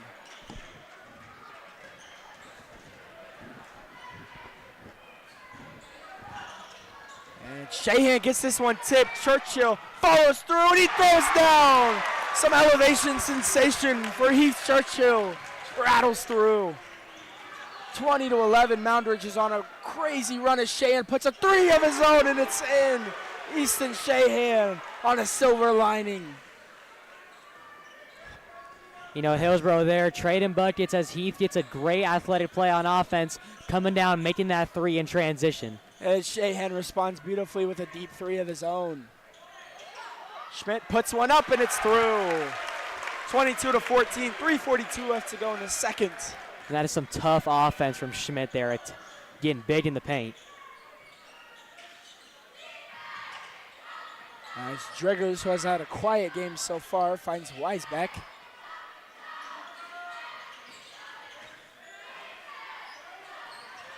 Poked again and another turnover. Hecox open on the corner, finds a cutting Churchill, and he puts one up over a man, and you can't get him. Wanted a foul are the Cats, and they can't get it. And it feels like the Moundridge side is getting a little rowdy after that missed call. And sorry at Hillsboro, we're going back and forth. As Driggers, an interesting play, and Witcher with a nice rebound, and he puts it through. 22-16.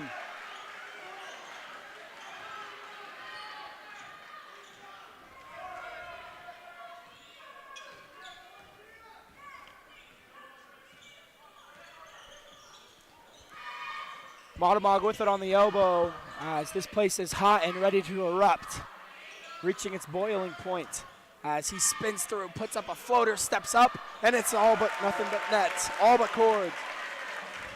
24-16. Now I feel like this is where the dogfight sets in. About 8-point lead from Moundridge. It's going to be time to get physical as the crowd gets louder.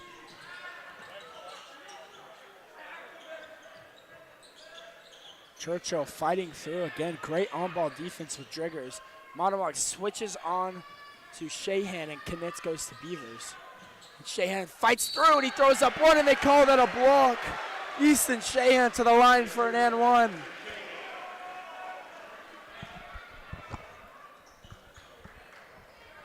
And that's amazing vertical ability from Shahan, 6'4" junior. Definitely the shooter on their team, but he's got crazy bounce, and not surprised he can make that layup after that tough finish. Yeah, that was nice. That was really nice. And he's kind of taking the game in his own hands at 12 points and 1:59 left to go in the second. As Hillsboro has played this team nicely. Dixon with a nice rebound.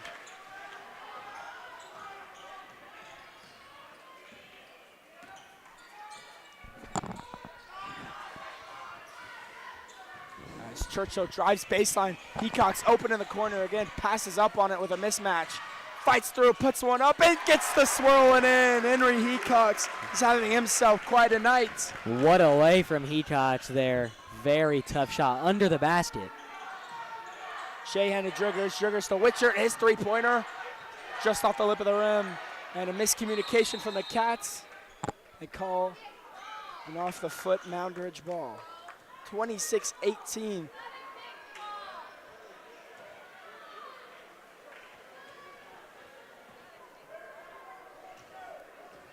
Wildcats are playing some tremendous basketball. Hillsboro following it up too.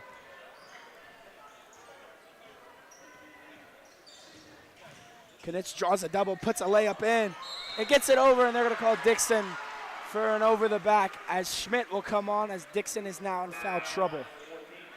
And you know, it feels like Hillsboro's only made one sub so far, not really utilizing all their bench depth. And, you know, Moundridge hasn't either. They've only subbed in 2 guys so far. So we'll see when the bench players come out.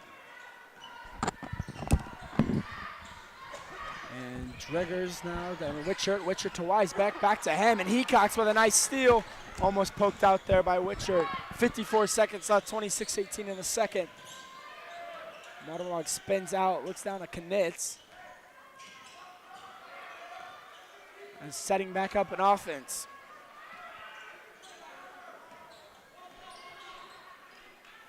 As Heath drives through and misses the opportunity for a lob.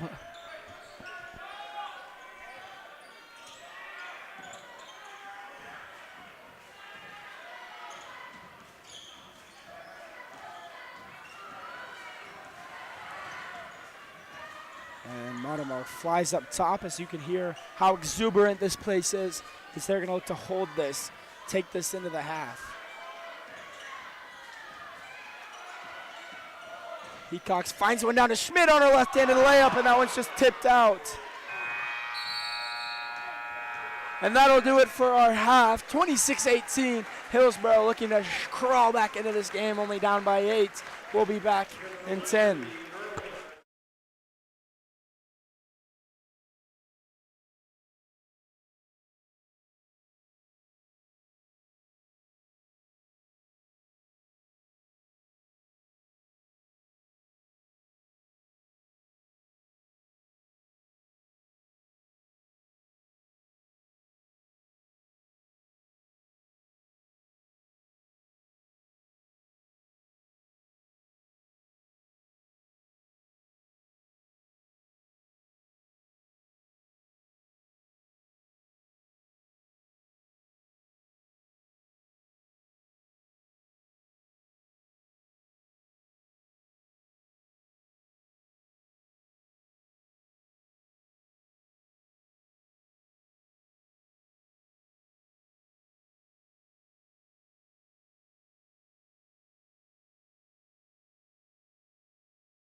And we welcome you back.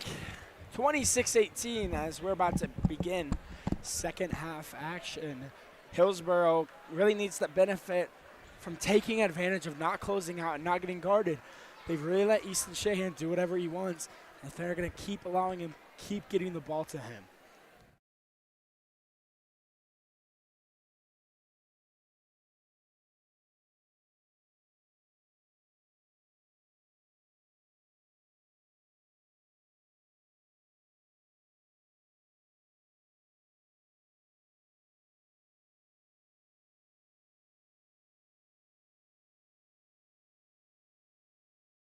Seven. Starters are back in here as Hillsboro will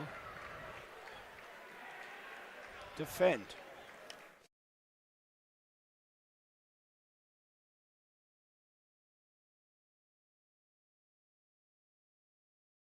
As Hecox lobs it up to Knitz. One thing is Knitz's floaters, they're there, he's taking good shots, and he just needs to keep it up. Maybe rise a little bit higher. And here we go, he jumps through and he finds one in. And, you know, definitely on the Wildcat side of the ball, the MVP for tonight so far is Hecox. Coming out, he's got 2 threes in the same spot, staying consistent. He's been dominating the drive-in game. Yeah. And Hecox looks to continue that success. Dixon has played some pretty good defense as well. As Driggers passes up the opportunity. Shahan, a deep three-pointer, and it's all cords. Easton Shahan. You know, Easton Shahan's their shooter on the team. You know, tall, lanky kid. You let him get his feet set, he's going to let it fly. 6'4" junior. Having the game. 15 points, 28-21. Churchill bobbles this one out. Lob through, Dixon puts one up on a floater, and it straddles the rim and in. Zach Dixon straddling the paint and putting it right up. Driggers has not taken a 3 all game, and he will look to take his first of the evening. That one is just off, rebounded by Shahan, and he fires one through. And you almost wanted Shahan would have benefited from just stopping out, taking a breather, and lobbing one up instead of trying to heave it through traffic as Maudemont gets us started out. You know, that's the first good offensive possession we've seen from Maudemont tonight, giving him 4 points so far. Witchard up top finds Dickinson, and Maudemont's going to push him on a flop. Part of basketball.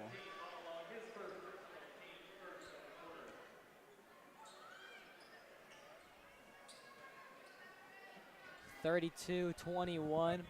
Hillsboro's time to inbound the ball. Shahan needs to get this one in quick, finds Driggers on a skip pass.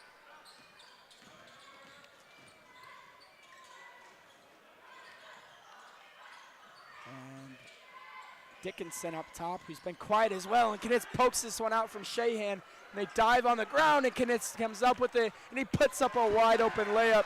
Easton Shahan slow to get up. And, you know, that just shows the speed from the kid. Great hustle play and finishing for the 2 points.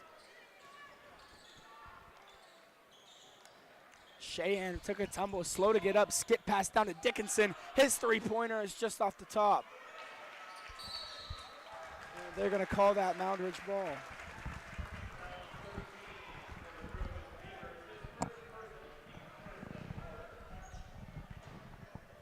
You know, Moundridge starting to do better offensively in this second quarter action we've seen so far. 34-21, 5:41. Maudemont has this down to Hecox now. Knitz floats one up, and he puts one on a ballerina layup. And Beavers with the rebound. And Beavers with it up top. Takes his mismatch on Dixon, and he travels. Floating his left foot up a little too far. Great defense by Dixon. You know, the Wildcat crowd got kind of rowdy after that call. Made sure the ref saw it. 34-21. 5:21 left to go in the third. Knitz's game plan was most likely to guard their shooters. They have not done a good job guarding shooters. That's why Shahan has 15. Skip pass down to Hecox. His three-pointer just off the top. You know, great attempt from Hecox. You know, he's been really hot tonight. He's bound for another triple sooner or later.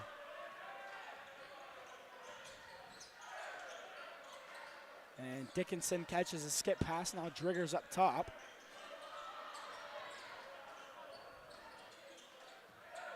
Shahan, a deep three-pointer, and that one catches a whiff of the net. Shahan, a bad miss. You know, one thing Hillsboro's got to do is stay very consistent offensively. You know, you can't be airballing shots if you want to close the scoring gap. They run their plays and execute them well. 34-21, 4:37 left to go in the third. So overall, not playing their best is Hillsboro. They could definitely be making more shots deep. As Hecox floats around, finds a cutting Modelmog. Shahan closely face guarding him. Bear Modelmog, a wide open three-pointer, and that one is just too hard. Hecox with a nice rebound, and Witcher's gonna dive on it, and they're gonna hold this one out for a jump ball. You know, I think that's the call Knitz wanted there. Made sure the ref saw the jump ball and got what he wanted, so. As Hillsboro's head coach calls for a timeout, but does not get it.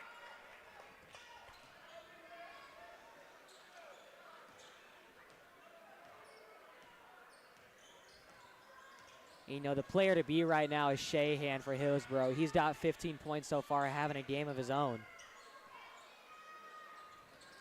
Shahan drives in, and they're going to call that a charge on Knitz.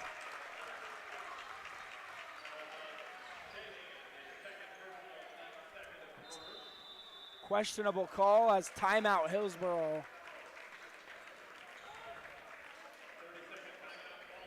We'll be back in 30. So far in the third quarter, we've seen a rowdy experience from the crowd. Great plays on Moundridge's side. You know, they're looking for those threes, getting physical with the rebounds and diving on the ground, getting those loose balls. And Hillsboro, you know, they're staying calm, playing their game, looking for those contested threes that they know Shahan can hit.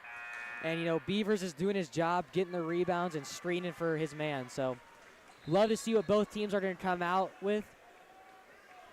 Got about 4 minutes left in the third and a whole another quarter of play, so it's still anyone's game.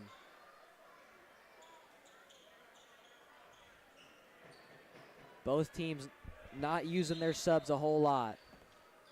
Yeah, and you know, Hillsboro really kind of subs out the six-man rotation in there as well.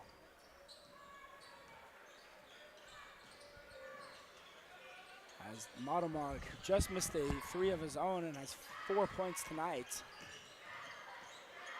Draws a double, finds Churchill as he bumps in and puts one through.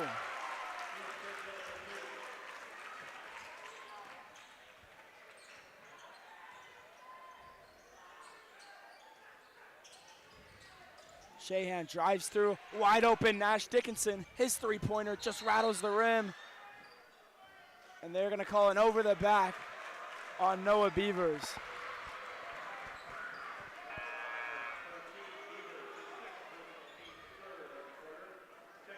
And questionable call there.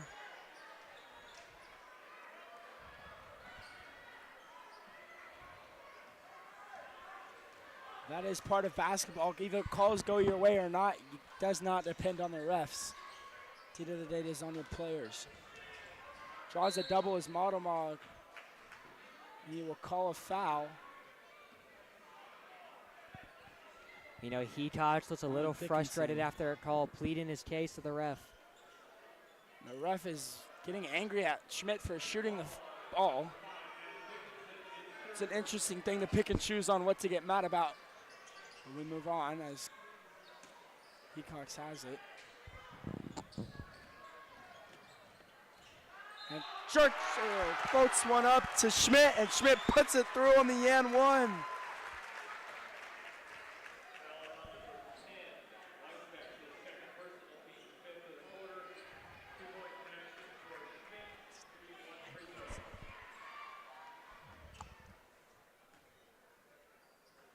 As Schmidt's free throw rattles through.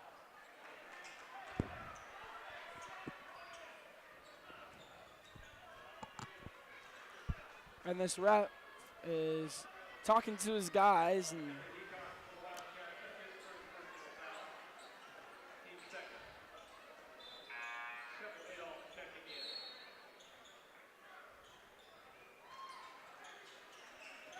You know, Wildcats got to stay calm, just play their game and finish out the game the way they want it to go. That is a terrible pass from the Hillsboro inbounder. Shahan, just miscommunication. Got left out of bounds.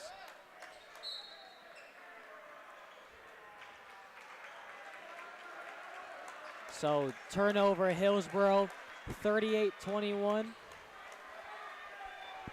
2:02 as clock runs a little bit in the third quarter, and controversial calls on both sides.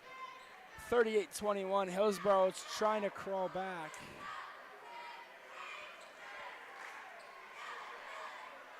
We'll be back in a minute.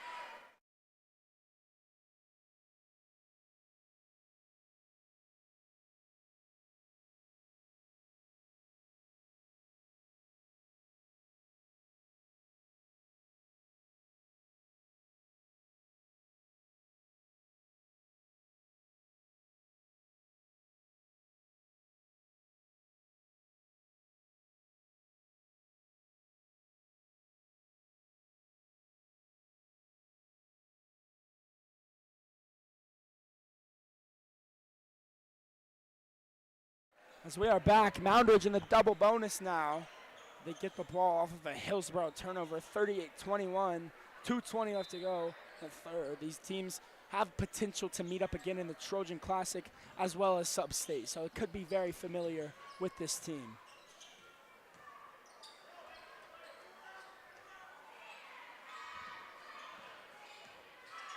Knitz now up top by the left wing, floats one into Schmidt, and he finds Churchill. Beavers closely on him as he finds Schmidt again, and Schmidt floats around, run into a brick wall. Wiesbeck, and Knitz is going to put this up on a great rebound, and Churchill floats one up. And almost another great play by Churchill as he misses the opportunity in. As Driggers now. You know, it's good effort by the Wildcats keeping the hustle. Physical play there from Hillsboro and Moundridge defensively. Kind of threw a body into him. He's going to go to the line to shoot two.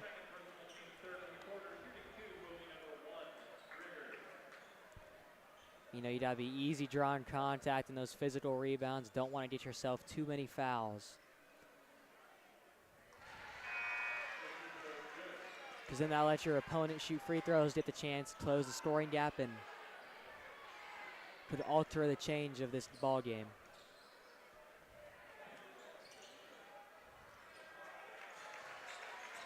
As Modomog's going to pressure the floor up top now. I think a big three-pointer for Moundridge would really separate them. And they find Churchill, his three-pointer, just too long. And an over-the-back call.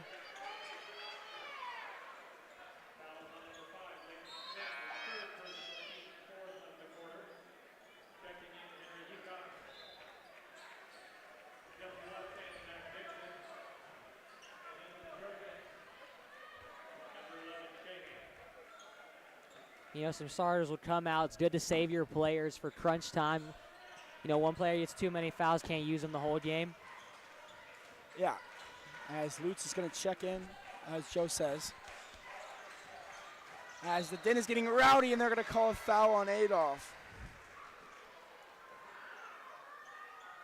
You know, Connor, just feels like after every other play, there's some call, There's foul some call. And, you know, maybe he's just, never mind. Never mind.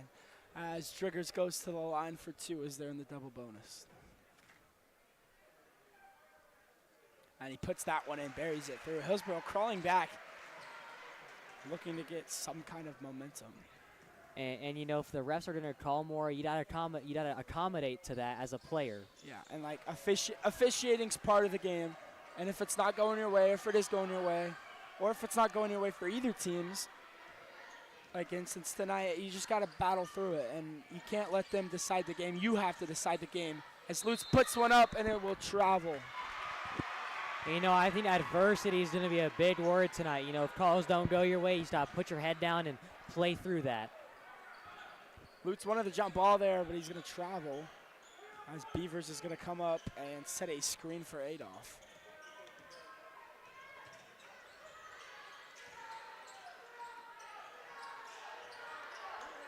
And it's getting rowdy as Moundridge, 38-23. 40 seconds left. As Richard puts up a three on a silver rope, as it's good.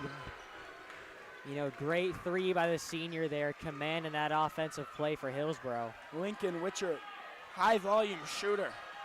Can pull it quick from anywhere, just like that. Really gutsy to take that shot in crunch time, and it worked out for him. And you bring it back in a single digit lead, and Churchill flies up there and gets it to go. 40-26. Tries to find it, Weisbeck puts up one, and that one is off. 40-26, rowdy. This score in this game is far from over, though. May seem like a big lead, but Hillsboro is more than capable of coming back, as we'll be back in 1 minute.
As we welcome you back to 40-26. Moundridge looking to run away with this one in a rowdy gym.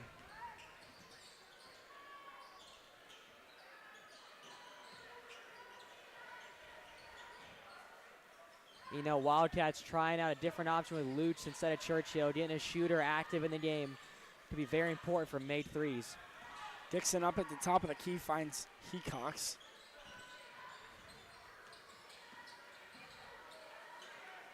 Dixon wide open, puts one through, and he's going to go to the line for two. Zach Dixon with a nice screen and pick and roll. You know, great shot selection by Dixon there, drawing that foul, getting him to the line.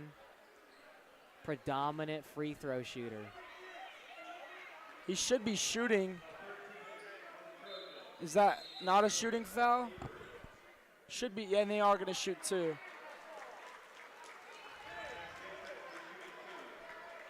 Little lost. Chemistry.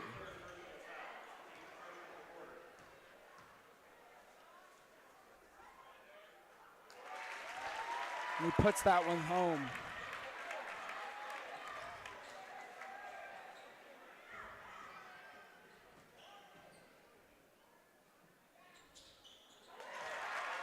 And he puts both of them on 42-26. Hillsboro is starting to fall out of this game.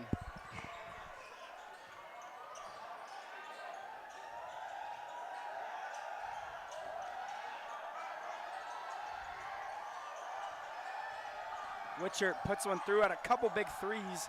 And he's just going to fight one off. And Dixon with a huge rebound. And he will get it to go on a foul from Beavers. Jack Dixon. You know, great aggressive physical play from Dixon there. He's getting hyped up after that call.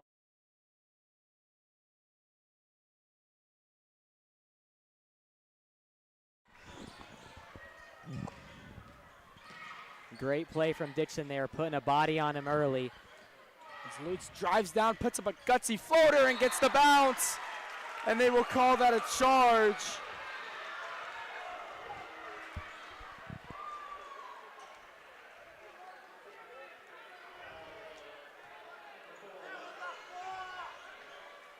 So they will call that a charge and take away his points.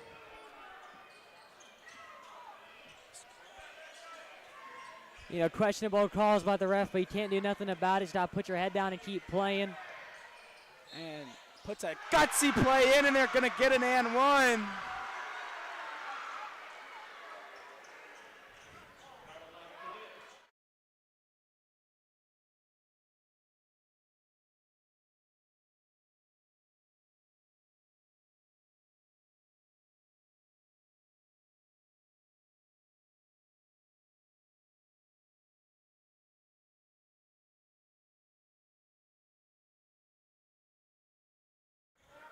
Shahan's and one opportunity is good on a nice fading away jumper.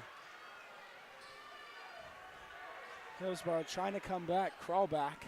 As 6:33 left to go, 42-29. And getting a steal here, Seth Driggers on his first one. A huge chase down block by Hecox. And they're going to call that a foul.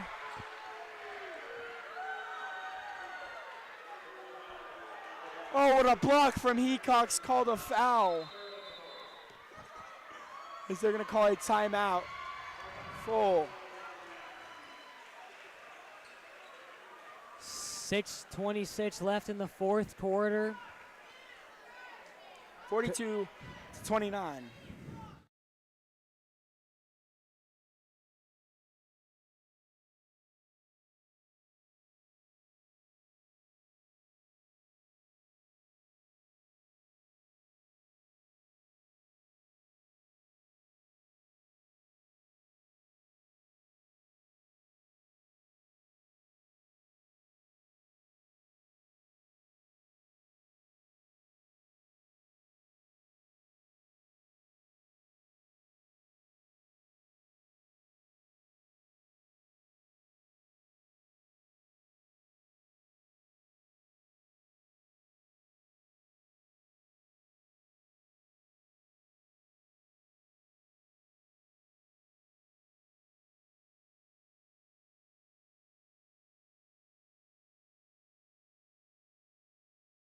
So welcome back after Moundridge's full timeout.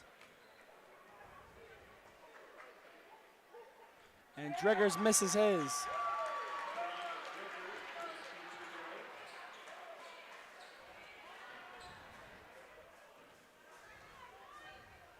And Driggers, next attempt, rattles the rim, and a big rebound by Dixon. Dixon is playing close. Maudemont gets this one tripped out as he falls, and they will call a foul.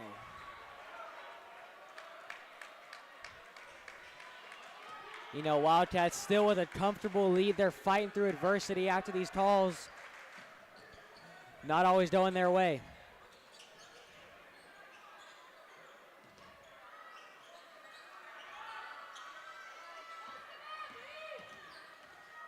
As Maudemont tips around, finds Heath. He fights up, and they will call a foul, and he'll go to the line for two.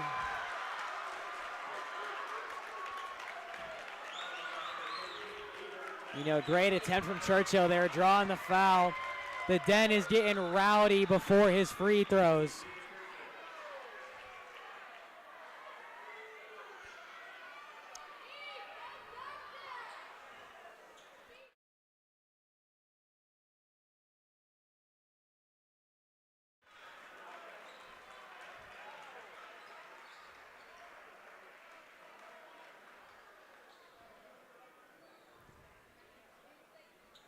You know, refs are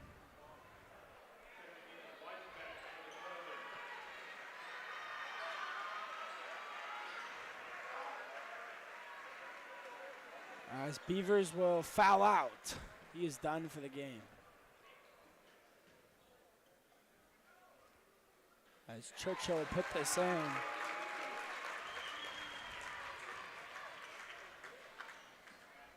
Since a little rivalry brewing up too between these two teams and fan bases as well.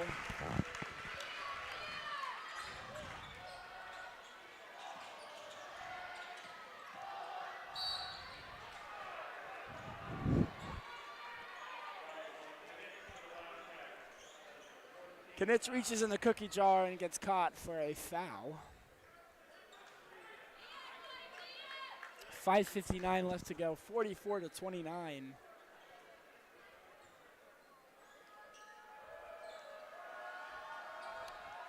And after Witcher, wide open three-pointer just off the lip of the rim. Peacocks falls over, escapes the travel.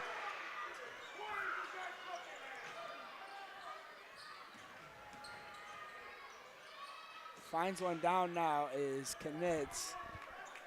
Setting up a play here too. You gotta be patient. You cannot let Hillsboro back in this ball game. They want it, they're hungry. But you gotta keep the food away, and that food is the ball. And Hecox with a gutsy drive, rips through the lane and good.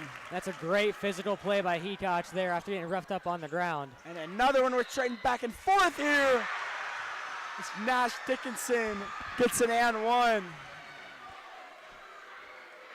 This Hillsboro squad is still getting hype, and the double bonus now.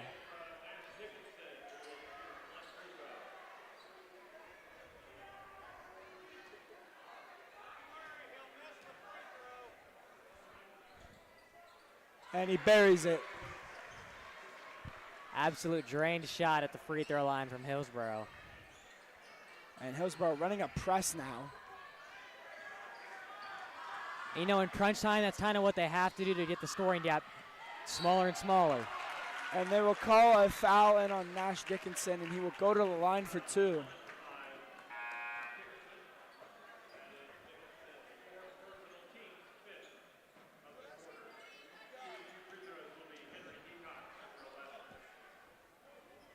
Seacox goes to the line for two.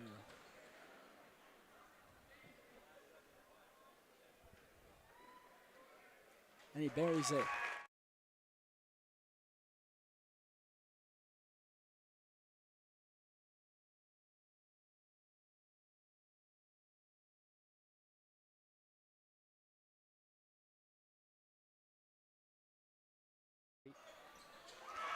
And they will put it through. Henry goes 2 for 2 on free throws. 5:05 left to go, 48-32 in the fourth. And Weisbeck falls on it, and he will get the rebound. Finds a wide open Shahan who doesn't take the three-pointer, a step back triple, and that one's too long. And they will call him out in Moundridge ball. And there's 5 minutes of play left, and it just feels like an hour, you know. Very hyped up game. Crowd is going absolutely ballistic. As Modelmog crosses the half-court line, loses a defender, and puts up one, and he does not get the call, but a tip-in from Churchill twice, and he misses.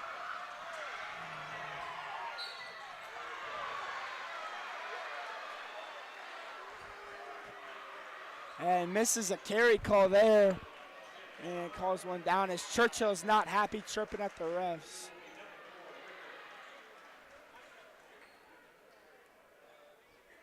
And it seems to be a 5 versus 8 for both teams out there tonight.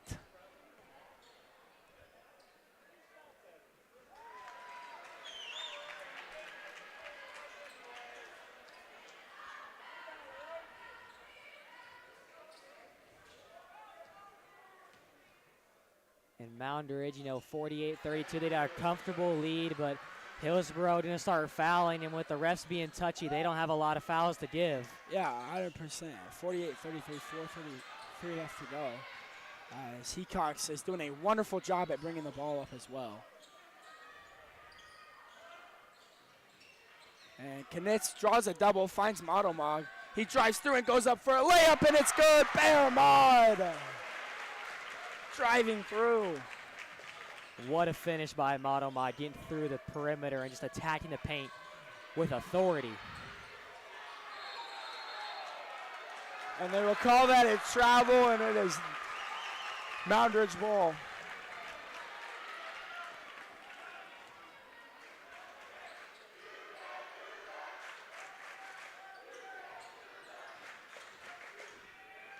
And Modelmog pressures down again, closely guarded there by Witcher.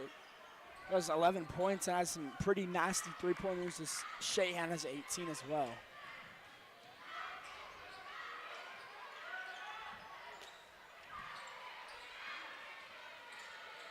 Hecox has it. They're running a trap up top, and they really like to isolate. Anytime they go in the corners, they'll bring one guy up. They're playing in their 3-2 right now. It's called half-court press.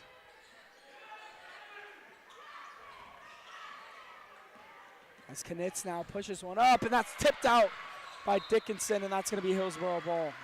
You know, Wildcats were being patient, looking for what they wanted, but it just didn't work out for them. You know, Hillsboro's a handsy team. They can get those steals and turn the ball their way. Hillsboro down And Weisbeck 50-33. Weisbeck tries to rip away the steal.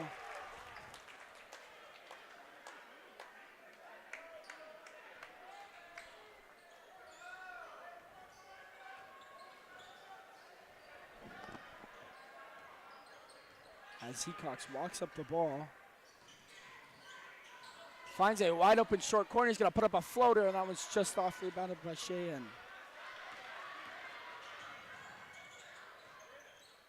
And Dickinson gets it to go. You know, that's good fundamental basketball by Hillsboro, using the glass and getting their floater to finish. Down 15 now.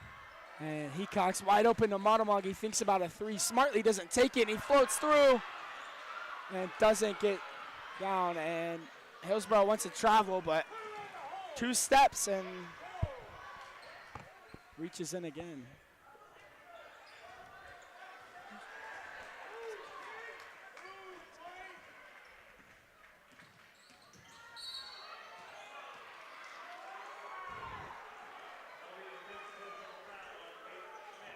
And Schmidt is out of the game on a charge call when he didn't have the ball. So interesting. What are you going to do about it? As he fouls out, he'd be done for the game. You know, that's a tough break for Schmidt, getting fouled out of the game. Weisbeck, and they're playing hot potato with the ball here as Dickinson puts up a short corner, and that rattles the rim and out. 2:03 left to go in the fourth, double bonus for both.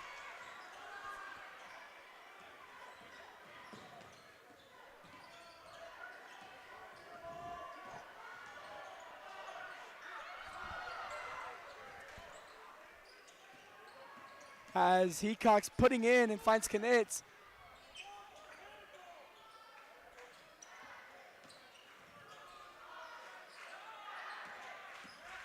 As drives through, finds Knitz on a crossing layup. Hecox wisely does not put up the three-pointer, trying to burn as much clock as possible. That's that experience the Cats have showed. Coach Knitz described this team in one word. It was experienced and tough, and I think that's one of the biggest things they showed tonight.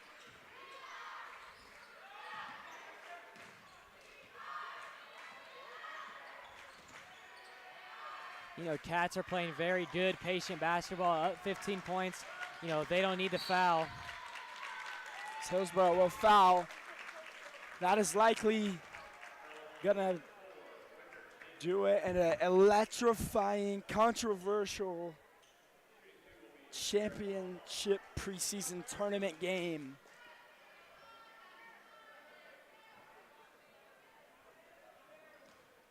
Bear Modomog looks to go shoot too.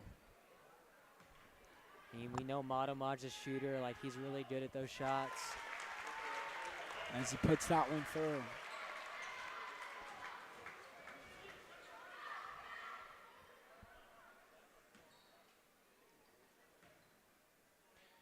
And looks to go 2 for 2, and he will. 8 points to go.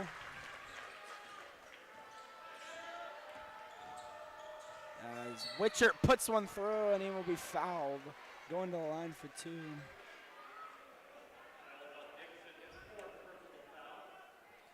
You know, Moundridge fans kind of laughing it off now. 52-35, they have a comfortable lead. They're definitely going to pull this one out.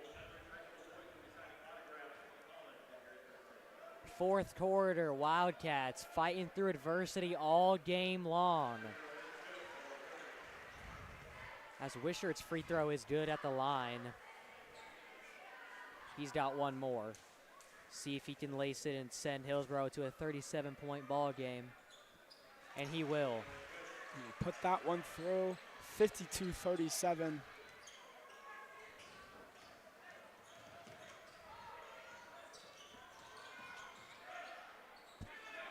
Dixon wide open, passes up.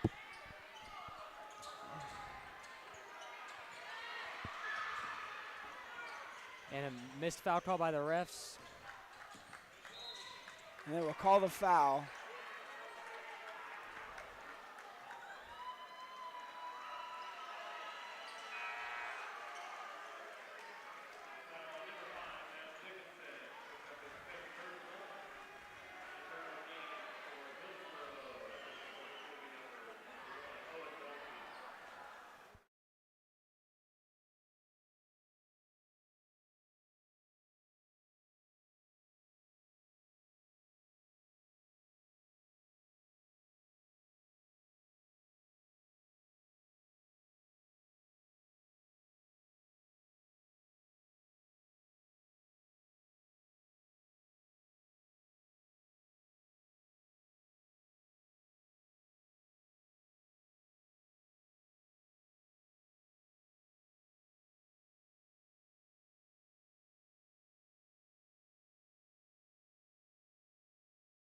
As Modemog will put one in.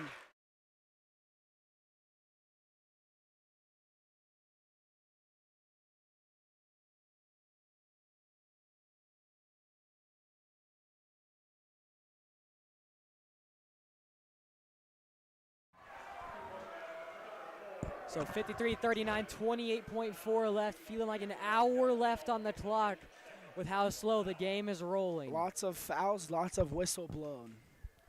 And puts that one through.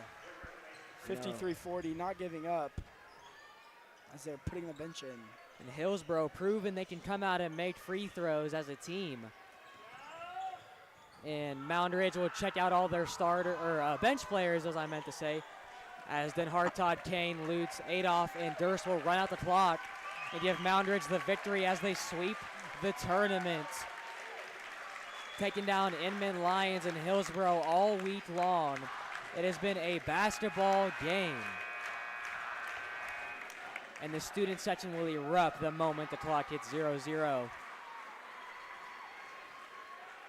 The players will clap it up. So if you are at the game, please meet in the commons or lunchroom for the player signing.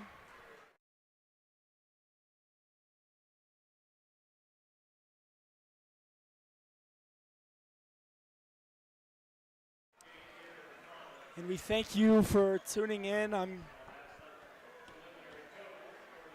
We'll do a little recap with Henry Hecox after this game with me. And overall, Wildcats, a gritty win, 53-40 in what seemed like a hostile environment. As we'll be back in a little bit.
And joining me now is number 11, Henry Hecox. So we had 15 points tonight. Talk about how this game kind of went as a team. We knew they were going to be a physical team coming in, and, we just had to match that. that's about it. Yeah, and talk about the grit this team has. They faced a lot of adversity tonight, and the final score may not have represented that, but they really did have to go through a lot to get here. Yeah, I think we had a lot of adversity in all 3 games this week. Slow start versus Inman. Lions made some shots, and physical team tonight. But I know we're good. We're good. Yeah. And then what did commits tell you guys at half? Because it was only an 8-point lead at half. So. And we need to make layups, which we didn't really listen in the second half either. But that's all right. Yeah. And then what's your expectations for the rest of the season so far? Just keep getting better every day, and hope to be playing our best basketball at the end of the season. And then in one word, how would you describe this team? Just strong. Not necessarily physically, but mentally too. All right. Well, thank you for coming on. Yep. Great job tonight. Thank you. As that'll do it, final score. Moundridge taking out back-to-back preseason tournament champions, and that'll do it at Moundridge.